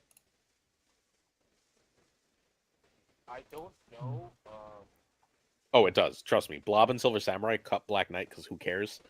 And just call it a day. Cut Couple Black of- Knight and Sakar. I agree. I agree. No, Scar stays. Wait, where do you put Silver Samurai for? To discard Blob for To sure. discard and then Blob summon or- it back with Oh, Ella. no, Yeah. no, and no. if you miss, you just get to discard Dracula. No. I mean, Silver like, Samurai belongs in this deck. No, I'll you take put, it. You put two cards. So you cut Black Cat and Black Knight. Yep. That's Okay. what I cut. Yeah, that's fair. That's fair. I like it. The guy sold it. Like, I Pulse I is a literally- really good seller. Right? This might be You're- the best deck so far. I You're really good literally at selling cards. yeah I literally saw Yo Woody MJ play this deck like just prior to our podcast, and it is like it's killing people. It's good. It's really good. I do think it's at least on Dorkok level, and I think in the right hands it's better. I think it's better than Dark Hawk. All right, I will say that in a minute. I think it's number one right now. I think it's better than Deadpool. I think it's better than Bow's Move. I wouldn't mind if we put it number one, honestly. I've always loved Ella Lockjaw. Like it's in a really good place. Like they buffed this deck, right? The Blob is clearly just a buff for this deck. Yes. And like if you can figure out how to get Odin in it, it's even better. Yes. Is it Odin? But You then can you have to Odin- cut Dracula, I think. Yeah, probably. But you can Odin to double Blob. Oh my God, you're crazy. Okay, I think So- I'll cut, And to yeah. and to reactivate Ella when you get it off Yep. of Lockjaw early. Yep, and to double Jubilee if you need to, You guys are and to discard more with Blade or whatever. So Yeah, we cut, it's do we cut Magneto for Odin? it would be Dracula for Odin. Dracula for Odin? Okay. I'll try it. I'll try it. So yeah, this is my number one right now. I don't know if it actually bothers with Odin. Odin might be too cute, but like, deck is good. Deck good, nice and simple. Yeah. I'll take it. All right. I love it. In She-Not, did this deck just get better? I don't know. I feel like it got better because people don't really know what to play. And then people are going to be like, oh, I face a lot of Inchinot. Play Mobius in your deck. Oh, Inchinot is gone again. Yeah. Like, All right. That's So it's probably at the lower end of the top 10 then. I play Legion a Yeah. lot, so I'm not like it's shown as a farm for me. All right, look, it's better than Galactus. Yeah. Is it though? yeah. Oh it Yes, is. it's better than Galactus. Is it better than Black Knight? Probably not, right? Nah. Black Knight doesn't die to a single card at least. Yes. Yeah, it does. Black Knight can die to it's running Zabu and Sarah, so Black Knight can die to Mobius also. Yeah, it can die too. Inchinot dies to. There's like you remove And the like dies cannon to Legion and dies to Snow Guard and yeah. Alright. and Lockdown. dies. Lockdown. Okay, so one, this should be running Quake right now, but short of that, this has got to be near the top of the list. Lockdown's really good right now. Its Yes. Predator was Thanos, and Thanos is weaker, or like I don't know if Thanos is much weaker, but Thanos is going to get less play because people think it's weaker. To me, this isn't the right way to run the deck. Like I really like Me the neither. Annihilus. Like I think Lockdown is the real home of Annihilus right now. I can see But that. that's like everyone is entitled to its own opinion on the matter. But to me, Lockdown, the Annihilus take was number 2 behind Thanos Lockjaw before the OTA, and until proven otherwise, it took the top spot for now. Wow. So it should be Lockdown and Nihilus, right? Instead of vanilla Lockdown. Right? Basically, you cut Medusa, Jessica Jones Vision, and you get Hood, Sentry, Annihilus. And whenever you go Storm into Sentry into Annihilus, you snap and people die. Yep, I agree with you. So is this number one? This is number one, right? To me, it is. Yeah, I think it is. I think what is number 1 right now? Hella Lockjaw. I think Hella Lockjaw has a really good matchup into Lockdown, but I think Lockdown has a better matchup into the field. Yeah. Yeah. Like, I don't think Lockdown has bad matchups. Destroy. That's it. Oh, it beats Destroy just fine. Beats the hell out of Destroy. Yeah, Destroy needs space. You just are like, all right, well, that's stormed, and I won that storm lane, and now I have like Goliath or Shang or whatever, right? Like, it's just you lose. Yeah. Yeah. Give me number 1. And Quake is Quake. Quake should be in this list. Just gonna Quake say be that again. quaking. All right, so I got 2 Loki decks. There's the one that everyone's playing, the like Lambie one, right? So that's the first one, and then the Nate Biz one, which is just the Rita Serra deck, but with Loki. I like Um, it a lot. Either way, is Loki just number 1 again? Are we just like overthinking it? Are you sure? I'm sure. How are you sure? I'm- Because. Oh, No. sorry. Go ahead, Danny. Yeah. Sorry. Min. I'm not sure he's number 1 because he died to like too many things right now. He's too balanced. Like what? Like if you don't get a good draw from Loki, and if your opponent's running combo decks, and combo deck just that's a lot right now, right? I don't necessarily agree with this. I just think that Loki is good in the right hands, and I don't think there's enough right hands currently to put it at number 1. Basically. The lowest I'm willing to put it right now is above Destroy. Above Yeah, what? sure. Above what? The lowest I'm willing to put it is number 3 above Destroy. Oh, I think it's probably better than Hella Lockjaw. And I think, like, you don't think it's better than Hella Lockjaw? Okay, I can No. keep it below it, but I disagree. I think Loki's better. I'll take your disagreement. That's fine. Loki or Hella Lockjaw, man? I would I don't love Joe for sure. Ella Okay. Lockjaw, then Loki. Okay. So be it. Then Destroy, then Loki again. So we rank it twice Let's because just he keep Loki dice. Let's Yeah. just keep Loki. stole the ranking of someone else. That's fair. Loki just goes, look, first time we've done this in a while that Loki's not number 1, so that's nice. Also, which of these lists is better? I haven't tested the Sarah list enough to have an opinion, so I'm gonna default to the first one, but I wouldn't play either. I've played a lot of the Sarah I list. played- It's yeah. really good. Just like you did, Glazer. I tested a bunch of this, and I think he put Valkyrie. Sorry, it's too loud on my end. He put Valkyrie in his new fuck, hold on. So I think Valkyrie got enough worse right now because Valkyrie was basically your answer to Thanos decks because they would drop like a Magneto and like all that other shit in one lane, and then your Valkyrie would be like, okay, but I still win that lane. And like if that's not going to be the case, then I think Shadow King is better. But I can see it being either one more or less. All right, let's keep going from Loki onto this is Silky Smooth style move. So we're gonna call this Silky move. Where does Silky move make the list right now? I think it It's good. does borderline top 10. I think it's better than Cerebro 3 and Black Knight. It is? I don't think Hmm. so. I think so. Probably, yeah. Oh, I think so. Like it's just it runs a lot of control. It puts out more power than Dark Knight. Black Knight always, right? Like that's why it was used No. for that matchup in the first place. It doesn't put more power than Black Knight. Like, It puts more hard to disrupt power. yes, it obviously has more disruption, but whenever Black Knight just gets an infinite discard, it just stops. No, him. no, no. I'm trying to say Dark Hawk, and I'm trying to say too many things at once. Excuse me. Okay. So it beats it often beats that Black Knight deck because of Magneto and Arrow. Magneto and Arrow are stellar for that matchup. Everything costs 4 in Black Knight. And you're just like, all right, all that's in one spot. Have a great day. And also you can Spider-Man the Marvel. Yeah, I just think it's really, really strong. Is it better than Bounce Move? Probably not, right? It helps bounce move. I think down the line it might be, but right now there's Dagger and Hercules have the spotlight because of the buff. So maybe we'll like Okay. once the meta has adapted and we know what's good and what's not, and we figure out more stuff, this one will be like more well-rounded and we'll play into more matchups. I But right now, move puts out more, like bounce move puts out more points, and that's kind of what you want to do when you don't know what your opponent's doing. I know this one died to Loki though. So that's that. This one dies to Loki, yes. They both die to Loki. Which one?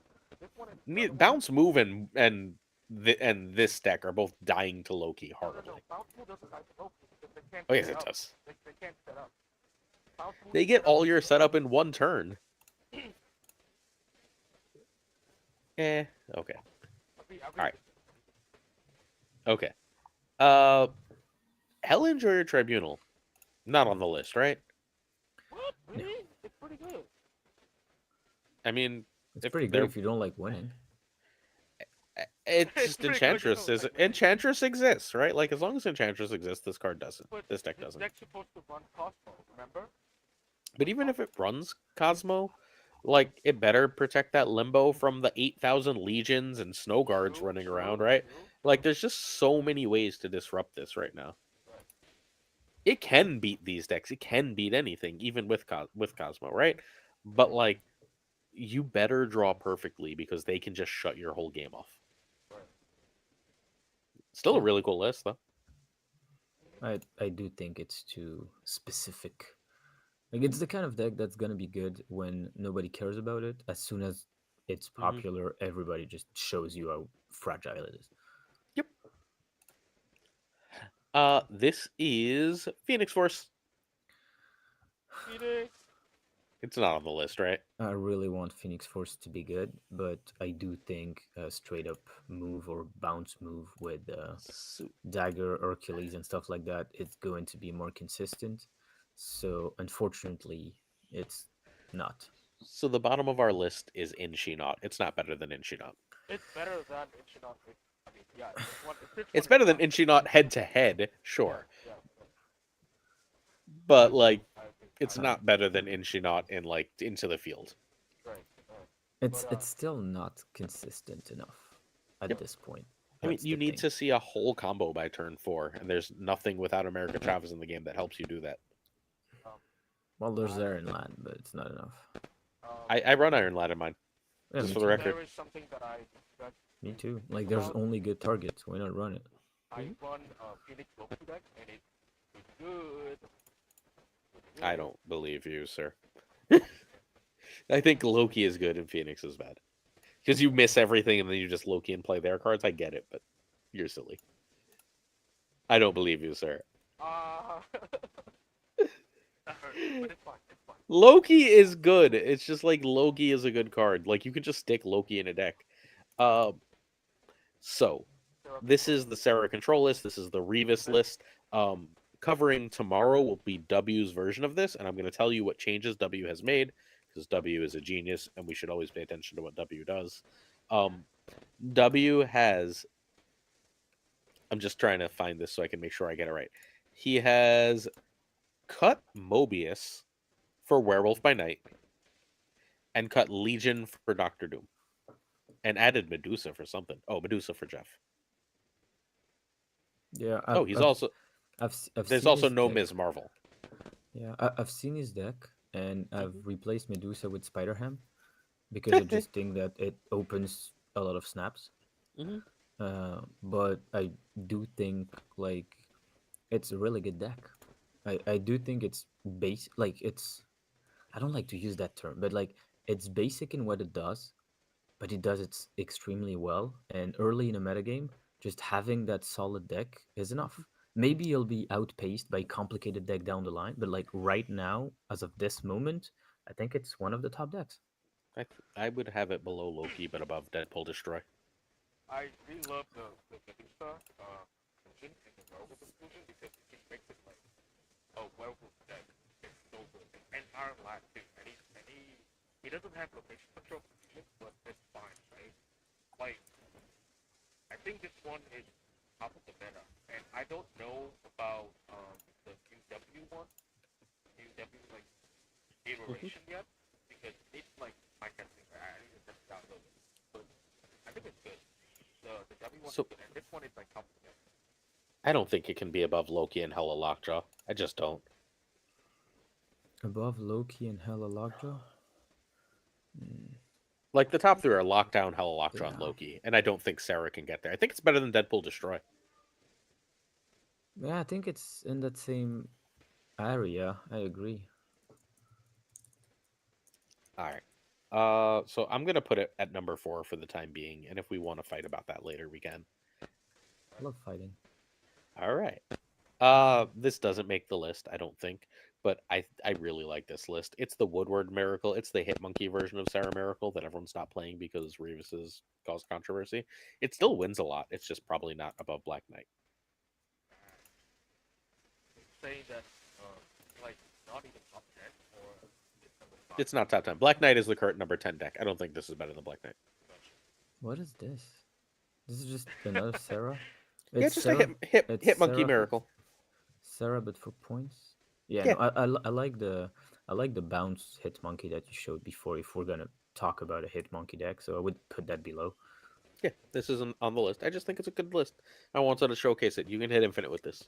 Sure, I mean, Yes, I know you I- can hit Infinite with anything, I but don't- everyone no, can't. no, I mean, not really. But what I was gonna say, I think a lot of decks that we're gonna say bad things about today Mhm. can get infinite, and the reason for it is there's a lot of good decks in Marvel Snap in general. Like I do think there's enough decks in Marvel Snap that go to infinite, and it's not like we're ranking the top 10. Like Right. deck ranked number 15 or number 17 can get to infinite, and I think this one isn't that kind of ranks. Agreed? All right. Boop. Shuri, Sauron. Oh, please. Is this better? Is this better than Black Knight? No, right? No, please no. Remember what you said about destroy? Yeah. Yeah, multiply by 100, and that's my opinion on Shuri. Sure. But like, I know it's the most boring deck, but it's not. Black Knight is the current number 10 on our list. This isn't better than Black Knight, right? Nah, I think Black Knight is better. You know what also beats this hilariously, holding on at number 9? Cerebro 3 has a hilariously good matchup into this. I mean, Valkyrie in 11 cards is a Yes. hilariously good matchup into this. Like, Correct. I'm gonna make Valkyrie meta. That's my new goal. All right. So I tried, and I did it during peak Shuri Sauron, and I was Yeah. winning I 8 cubes remember. left and right, and nobody agreed to it. So I don't know I if you're pl- gonna make it, but if I you played it. if you make I it, played I know. that But Thanos list. if you make Valkyrie meta, I will be your biggest supporter. I will like. I was gonna All say right. I'm gonna retweet everything you say, but then you said you didn't care about Twitter, so I'll just make a sign or something. All right. As long as there's a sign on my lawn, we'll be happy. All right. Min, you care about Cherry Sauron, or can we move on? I think it's good.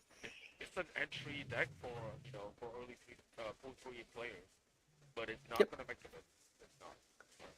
Honestly, I think if you're watching this video and you enjoy Shuri Sauron, you definitely need to build around Blob. Like, I'm pretty sure there's Mhm. still a Blob deck that has a very similar Yeah, gameplay, yeah. I was and it's gonna just say better. it. Yeah, I'm gonna say. Oh, we have it. It's Yeah, it's on his video. Have you? Yeah, Gun ET's Big Dumb Idiots is that deck. Yeah. So it's And I'll Shuri like Sauron is medium idiot. yeah. It's better. All right. Also, my last All right. thing, Oh, sorry. Go ahead. Consider Ravona because Shuri. That's okay. Sure. I don't care. Don't play Shuri. I mean, play Shuri Sauron if you just want to win silly games.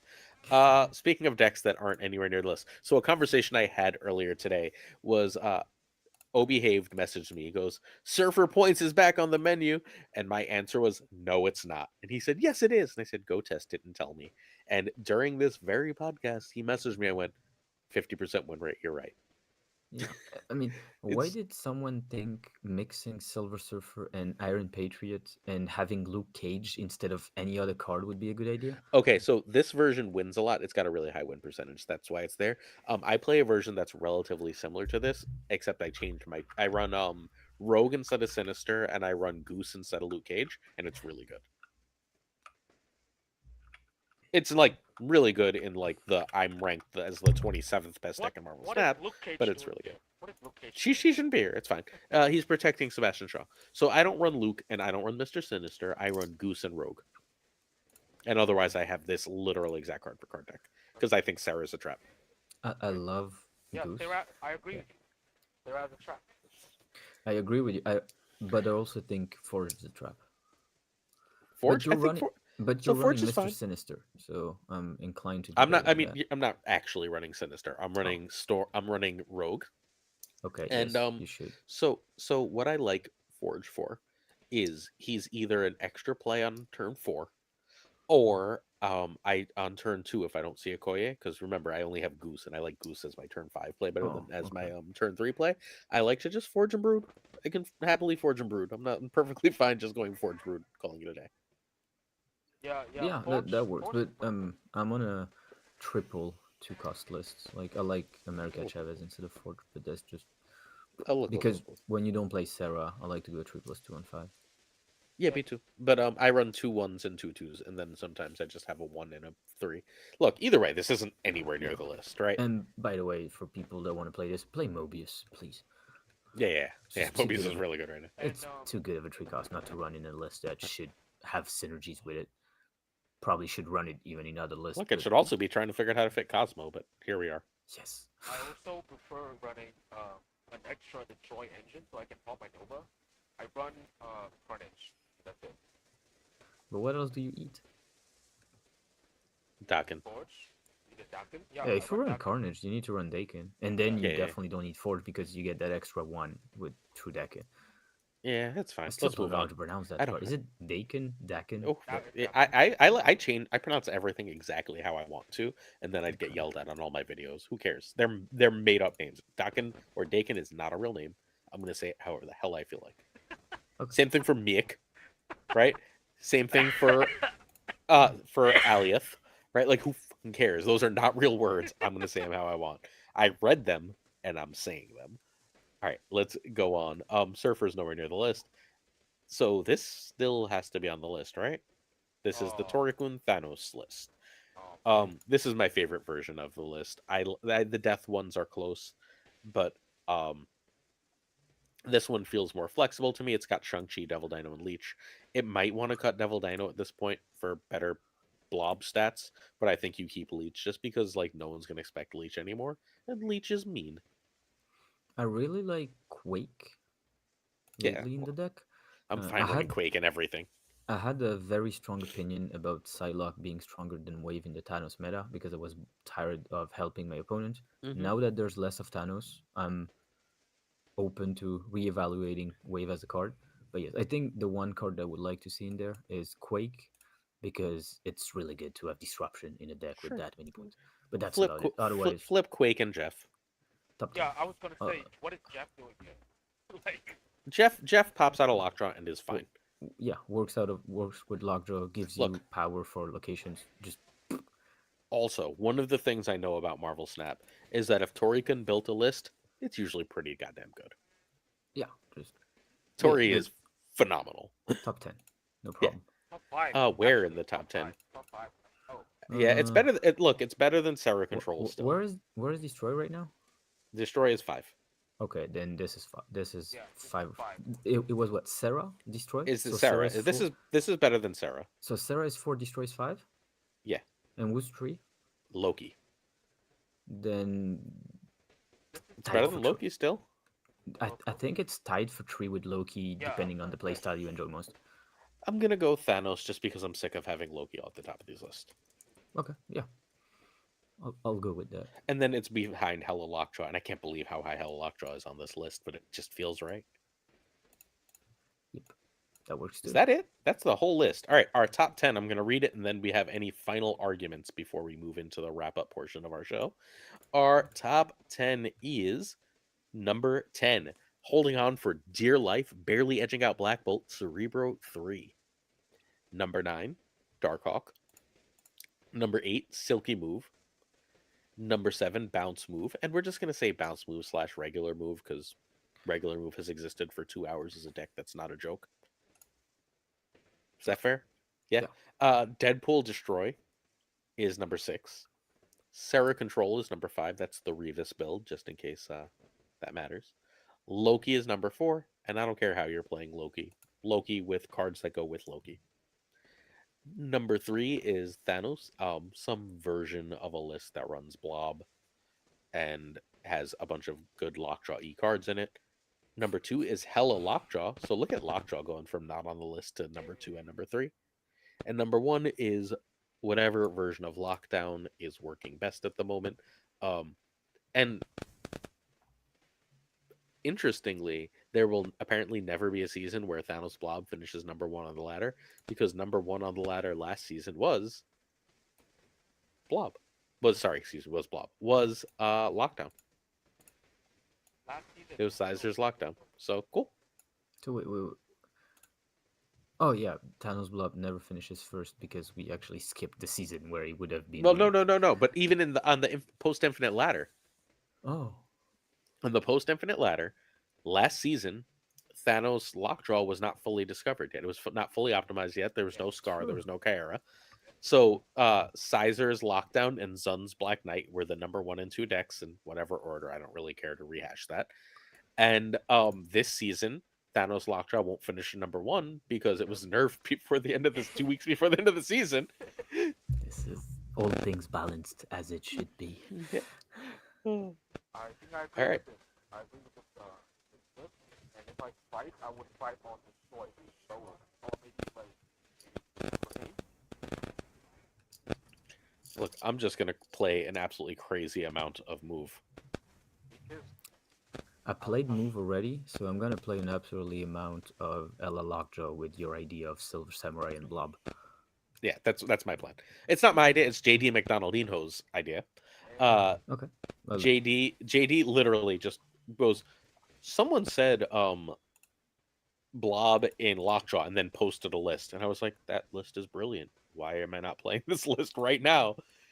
And it will be in my video tomorrow as of this, and yesterday as of this going live. But yeah, the list is just like everything about it. So he went and played and was like, oh, this is broken. I was like, great. I'm glad that's broken. Oh, this is the list. We're seeing some all sorts of weird stuff. I'm getting messaged like a million decks all night. Also, no one has played this deck yet. I don't know if it exists, but I want to read you a deck if I can find it. Give me 1 second, because I'm pretty sure this is completely nuts. It's got no testing behind it at this point. It just seems really cool, and I want to talk about it. Nope, that's the Thanos. It is Lufku's deck. It is Echo Ghost Spider, Jeff Quake Silk, Magic Gene, Shang-Chi, Iron Man, Valkyrie, Alioth, and Doom. I don't even understand the deck. So the idea is you can get the Gene lane and you can do all sorts of bullshit with it between Iron Man, Valk, and Shang-Chi, right? You've got the moves so you can play things in there, move them out. You've got Silk, whatever, so on. You've also got Quake so that you can screw up them messing with that location, right? Like you can fill it up and then turn that into Death's Domain so they still have to play there or whatever other nonsense. If you've won that lane, Alioth and Doom win you the game. Magic gives you time to mess around. Okay, I think I would need to like see an image because Yeah, like, I'll just send it to you. I'll vocal, send it to you after this. It I'm gonna feels send way this. too difficult with just voicing the 12 Yeah. cards. Look, I'm gonna send it to you after, and you're gonna send me your current move list, and then we're gonna go from there after the podcast. he's testing it Sure. a bunch on stream, I think. It's a Wait, who lockdown streamed it? Silkpool? Oh, he streamed it. Yeah. Cool. Yeah. It's, I need to see how this plays. It does not have any stats on any of the sites I yeah, checked. Yeah. It's good, but I don't like the magic inclusion that much. Yep. I don't like Magic, and I don't think Ghost Spider should be there. But I think this is like I think you just want some good stats earlier, Yeah. and I think we're almost there. Maybe ongoing stats, so Valkyrie is a little better, but like something along those lines, and this should work. Yeah, it's basically a gene deck that I did. Yeah, I remember your Gene deck, Yeah. but this one has Valkyrie, so I like it. I know. All right. Okay. All right. At that point, we are on to our variant of the week, and I chose, because we're never going to get to talk about this card again, Morbius. You know, the better Miek. Den, why did you choose Baby Morb? Because I think the card doesn't have that many great variants, and because that's the one I use, I have it with a golden background, and it's Oh, absolutely wow. stunning. And I All also right. have it with pink crackles, and I think it fits the baby Oh, team that's so great. well. Can So I actually, like. I don't know if you can post it, like if I send you a screenshot, but otherwise I'll just tweet it at you or something like that. Yeah, tweet it at me and I'll share it when the podcast goes live. So I, until I had to put Silver Samurai in all my discard decks, have like all babies and hips for my discard cards except for Colleen Wing. So I finally gave up, and now I don't run Baby Morbius anymore for the first time, like today. Min, what's yours? Mine is Geo Vincion. I Mhm. love it because I have an avatar of this one, of this very variant, and I'm a Gilio fan. Like I collect every Gilio that I see. I love his art Nice. and it's amazing. I, So I those, go ahead. yeah, I know like the baby one got a lot of fans, but I just love the Gilio one. It's like this is how it should have been the base art, right? The Gilio one should have been the base art. That's all. Yeah, the base art's not good for Morbius. I All right, I picked the Alex Horley because I like Alex Horley's art the best of them. It feels most like, so the one I like best is usually either the hip or the one that feels most like a comic book. Like, and this Morbius, the Alex Horley one, feels like I opened a Spider-Man comic, flipped to a page, and saw this. So I really, really like it. I excuse me, actually really like all of Morbius's variants. I think he's one of the cards with better variants in the game. I like that he looks like a vampire, but he also looks kind of like inhuman in a way that vampires often don't. I'm a fan. also the pixel. You like the pixel? Also, then I tweeted you the look through deck. Oh no, sorry. Nice. Sorry, you tweeted what? I The tweeted Lufku deck. yeah the look through. Lufka deck. When? I Right now or in the Yeah, right past? just now. now. Oh, All let right. me check it. All right. As he checks that, we are going to move on. Well, let's do Min first, and then we'll talk about Den while Den looks at the deck. So, Min, Yeah, my move on. Feng Shui Water on Twitter. How can our sorry? Why should our friends subscribe to you on Twitch and YouTube? Because I will be the Twitch if you want to know about the Vietnamese meta. And I'm just like besides this, I'm also like the best food delivery in town. And I'm also like a I'm not a music producer, but a music video producer. And I just do a bunch of things. It's gonna have a good time. If you ever follow me and like I will give you a shout out every single time. I'm that great. I also am the number one player in Vietnam. Cool. Nice and simple. You should follow Min. He's one of my best friends in the game. I talk to him all day, every day. He's brilliant at the game. We don't always agree, obviously, but we have a really good time not agreeing. We're always in good humor. We're on opposite sides of the world, and we still make time to talk all the time. I stay up late. He wakes up early. It's good times. His work is absolutely stellar. He's a phenomenal coach. Both of our guests today are the like probably the two best coaches I know in Marvel Snap. Although, yeah, just you should follow him, Rito in Disguise on Twitch. And what's your YouTube? I never remember the name on the YouTube because It I'm is on your Twitch. Minh Nguyen underscore snap. Cool. So please check that out. We'll get that in the show description. You will be happy you did. Um, it's a wonderful time. He plays too much TFT, but outside of that, wonderful, wonderful, wonderful time. All right, The deck looks absolutely. good. I'm still not sure I'll understand it at 4 a.m. Yeah. But Look, it needs a little work, but I think there's something there. this will keep me awake. Another night because it's too late, but it'll keep me awake eventually. Nice. All right, Den. Yes. Why should people follow you on Twitter, follow your quote unquote stoned YouTube, and read your articles on Marvel Snap Zone? Uh, because I think I am pretty honest at what I do, and I try to teach the game the way it is and not the way people would like it to be. It doesn't have a lot of fans of that method, but I think long term it's probably the best way to learn the game. And also because it's free, it usually tends to get people. So let's stick with the free because I was going to sell something else, but I'll save that for next month. Ready? Um, Den makes the meta as much as anyone, right?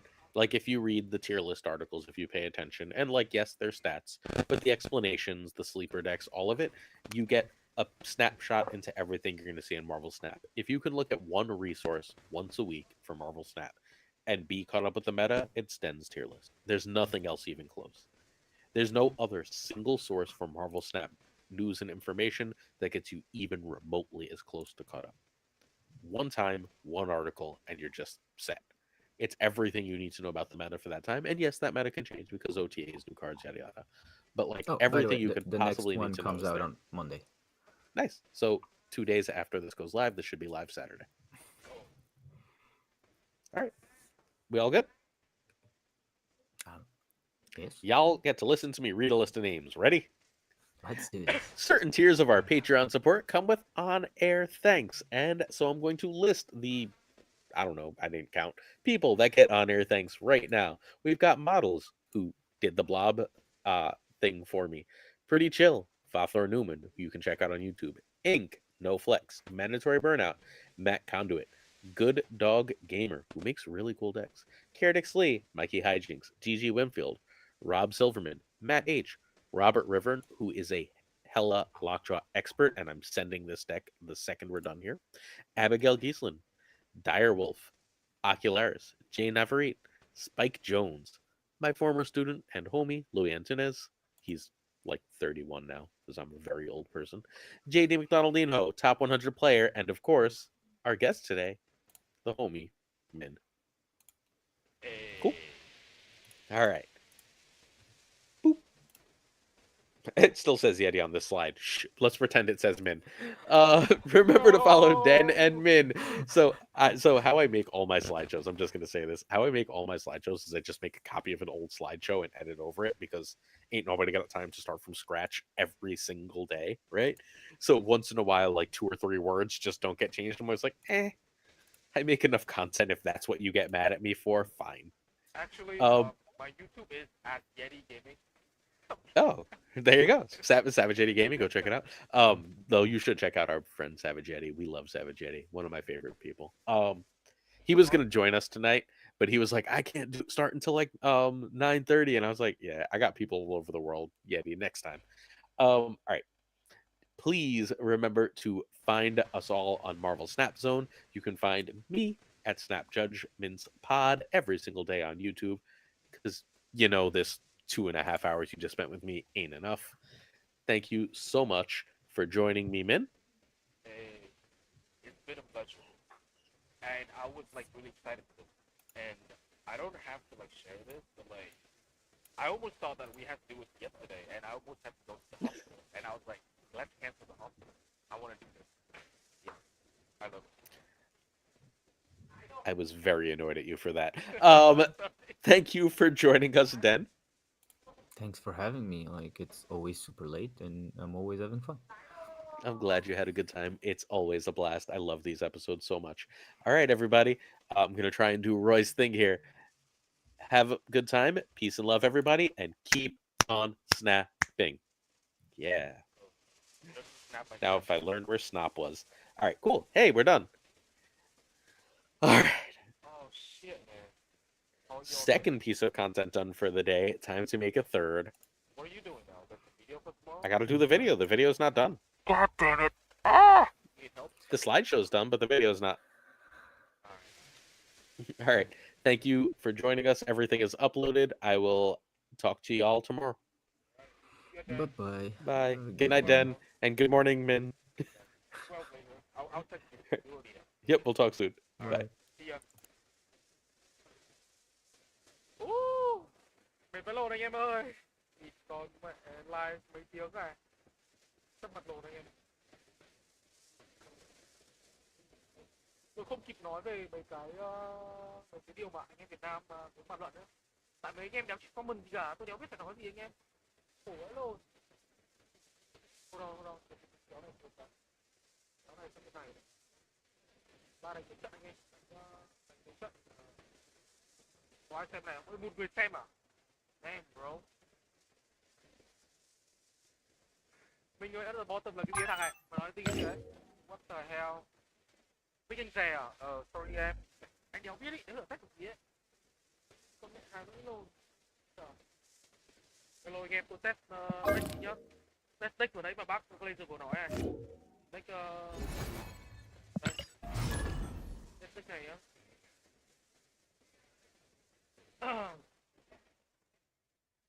Ui rồi, bật tính ra anh em.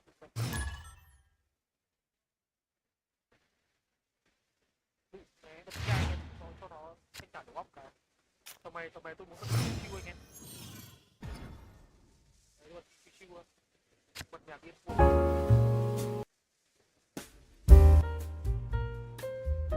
Này nhá, cho nó tinh nhá. Nghe như đồng quân. Mạnh được à? Mạnh được à? Ui rồi, vãi lồn. Anh em ơi. Yo, what the fuck is this? Lock cho bên này à? Được, em bên này được nhá. Cái tem block nó work cả Kamata cho nào anh em nhìn này. Nhìn tôi test.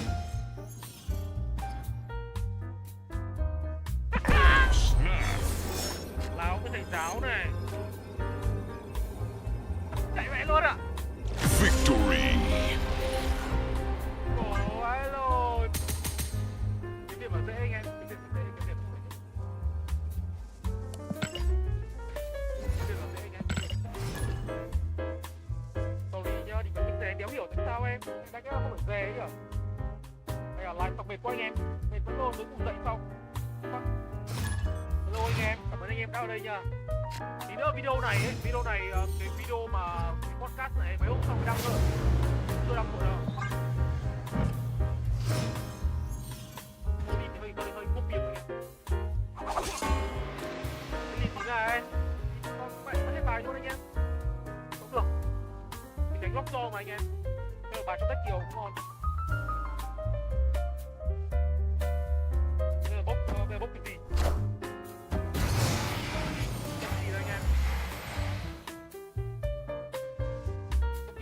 Chơi được. Ok anh em, ok, tôi biết cái này. Phá đấy được, ok. I am reborn. Lúc to. Như lồn. Cứ linh như lồn anh em ạ, cứ linh như lồn. Tôi giữ cái này lại nhá. Không có discount này lắm ấy.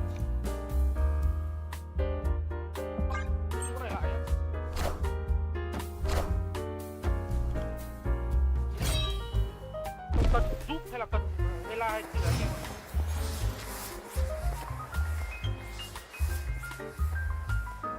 Tôi làm thế là giúp nó này. Và tôi đang giúp nó, tôi không muốn giúp nó nhé. Tôi sẽ làm cái này đi. Ít con này đi.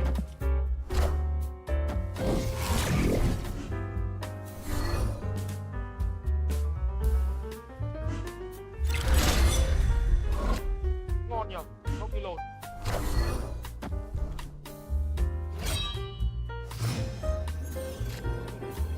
Ôi cái đi con mẹ kìa. Cua anh em. Tầm lồn đấy. Tầm lồn quá anh em ạ. Cái này là do headset anh em chứ không phải là Escaped.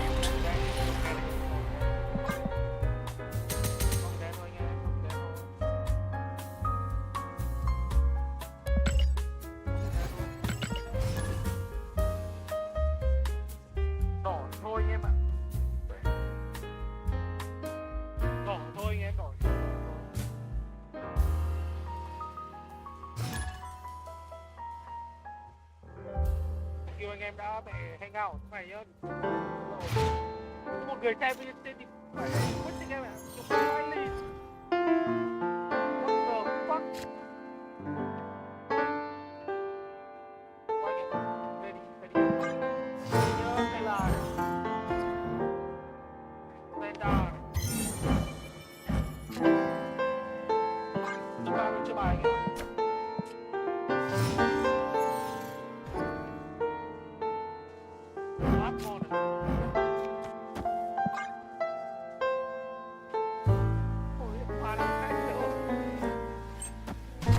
Thôi cứ raid đi em, raid đi cho vui. Kéo gì đâu. Ra một con nữa.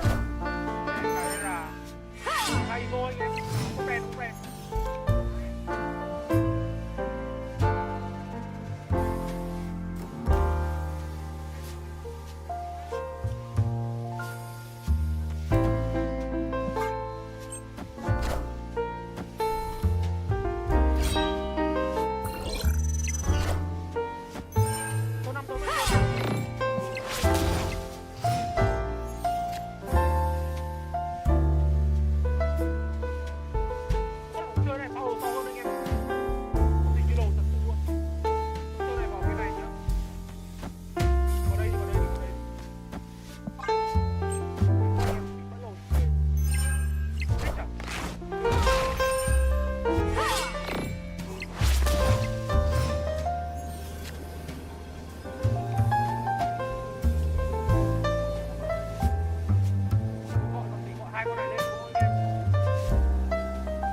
Minions to me.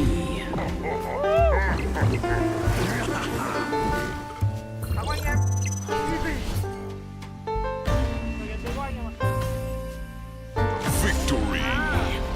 Hút con này là 20 anh em ạ. Hải vãi rồi. Hút giúp anh em ạ. Sẽ đánh vào đây. Đánh vào đây. Cắn vào. Kéo cận anh em. Kéo cận vào.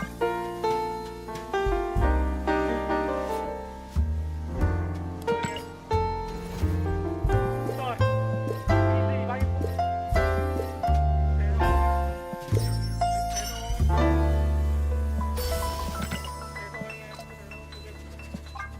Thế thôi.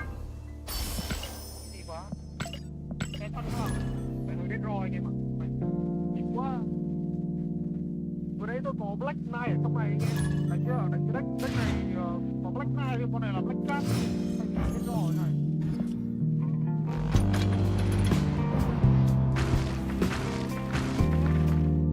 Tôi chưa muốn làm này. Tôi muốn tiếp tục làm cái này. Rồi. Làm đi.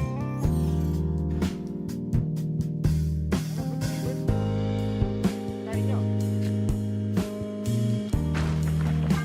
Đây anh em mình bốc cái đá ra đây mình đá phảo đây.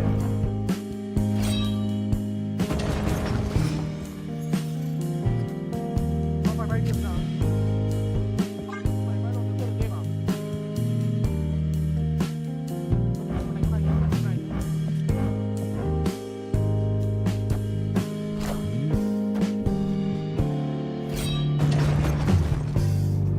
Tôi làm cái gì nó đúng không?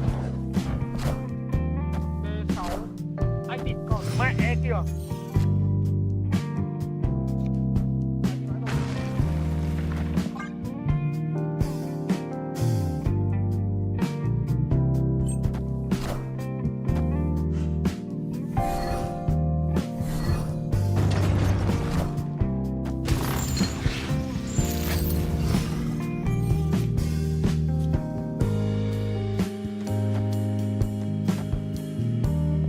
Tôi chơi cái nó tôi sau nhá. Nó lấy tôi.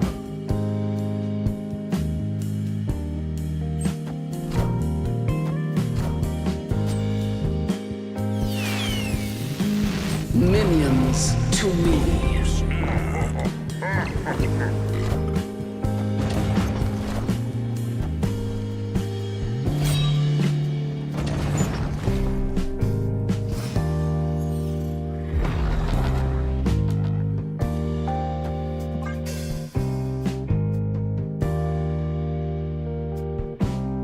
Đâu 16 rồi em, nó không có gì nữa.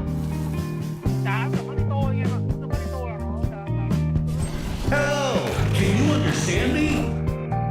Ây, đau thế nhờ. Tôi thắng anh em. Phải bắt đầu. Easy. Victory.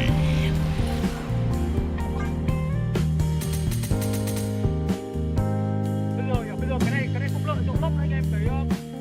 Bây giờ mai không lợi trong lốc nữa. Bây giờ mai không lợi. Bây giờ thật sự. Đây đi nhỉ anh em. Chúng ta bao nữa chắc là một tựa anh nhé.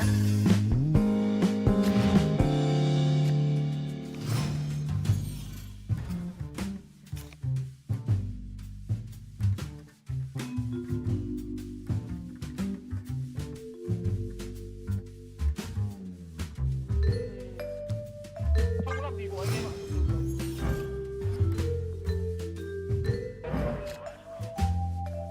À, tôi này. Đấy, được nhá.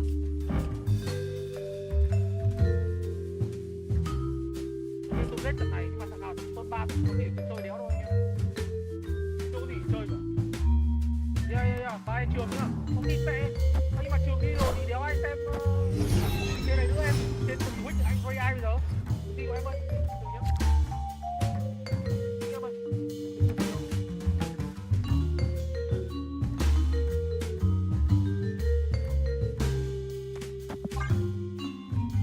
Còn mẹ đéo anh em xem Twitch chưa?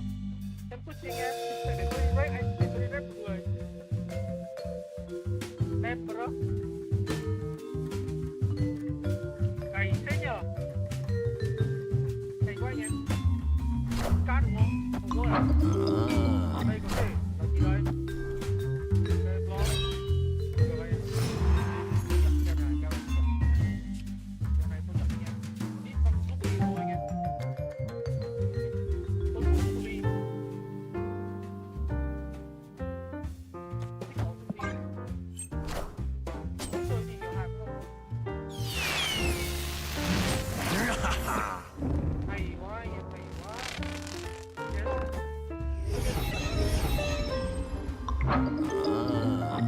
Clear for takeoff.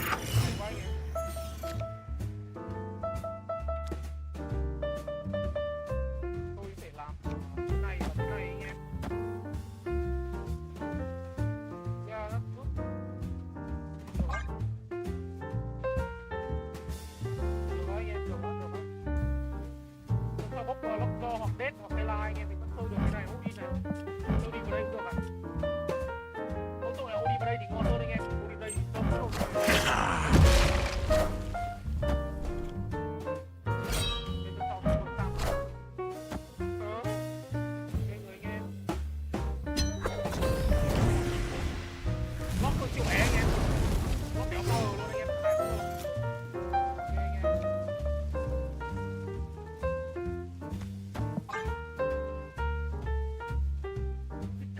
Iron Man thì ngon anh em, mà tôi nghĩ là con Iron Man tuần này đánh chip đồ anh em.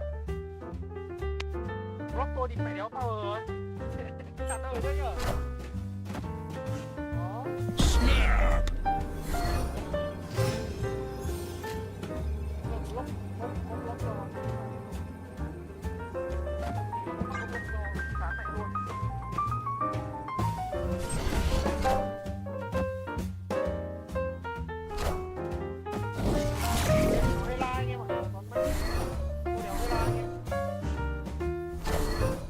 Minions to me. I am Iron Man.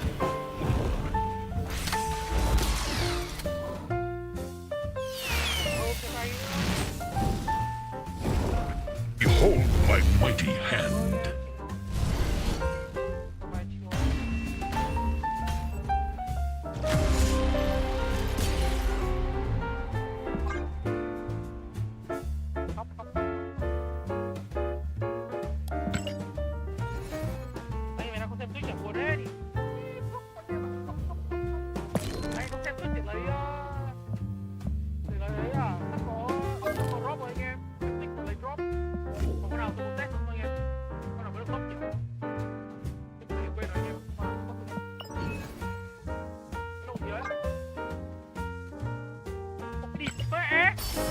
Oh my fucking god anh em.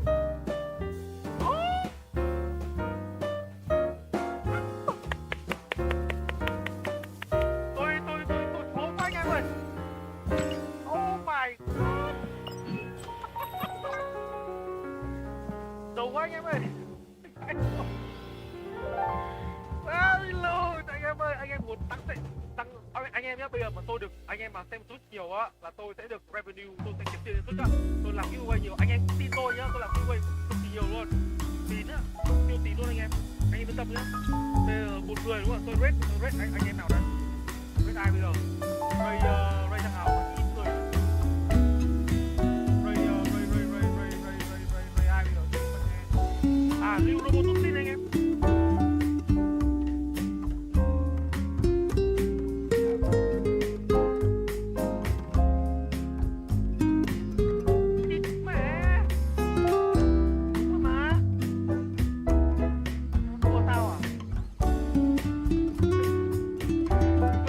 Người đầu thì mẹ anh xin lỗi. Biết cả ban đầu là anh có mua đéo đâu, anh tặng mà đi con mẹ. Sorry em tôi. Bắt đầu tặng nhá anh em, bắt đầu tặng nhá. Rồi anh em đâu hết rồi. Chưa người đầu thì thôi, nghe khó luôn. Ok anh em. Thank you anh em nhá. Bye anh em. Video games, Rogan. Talk about the Hella bundle in Marvel.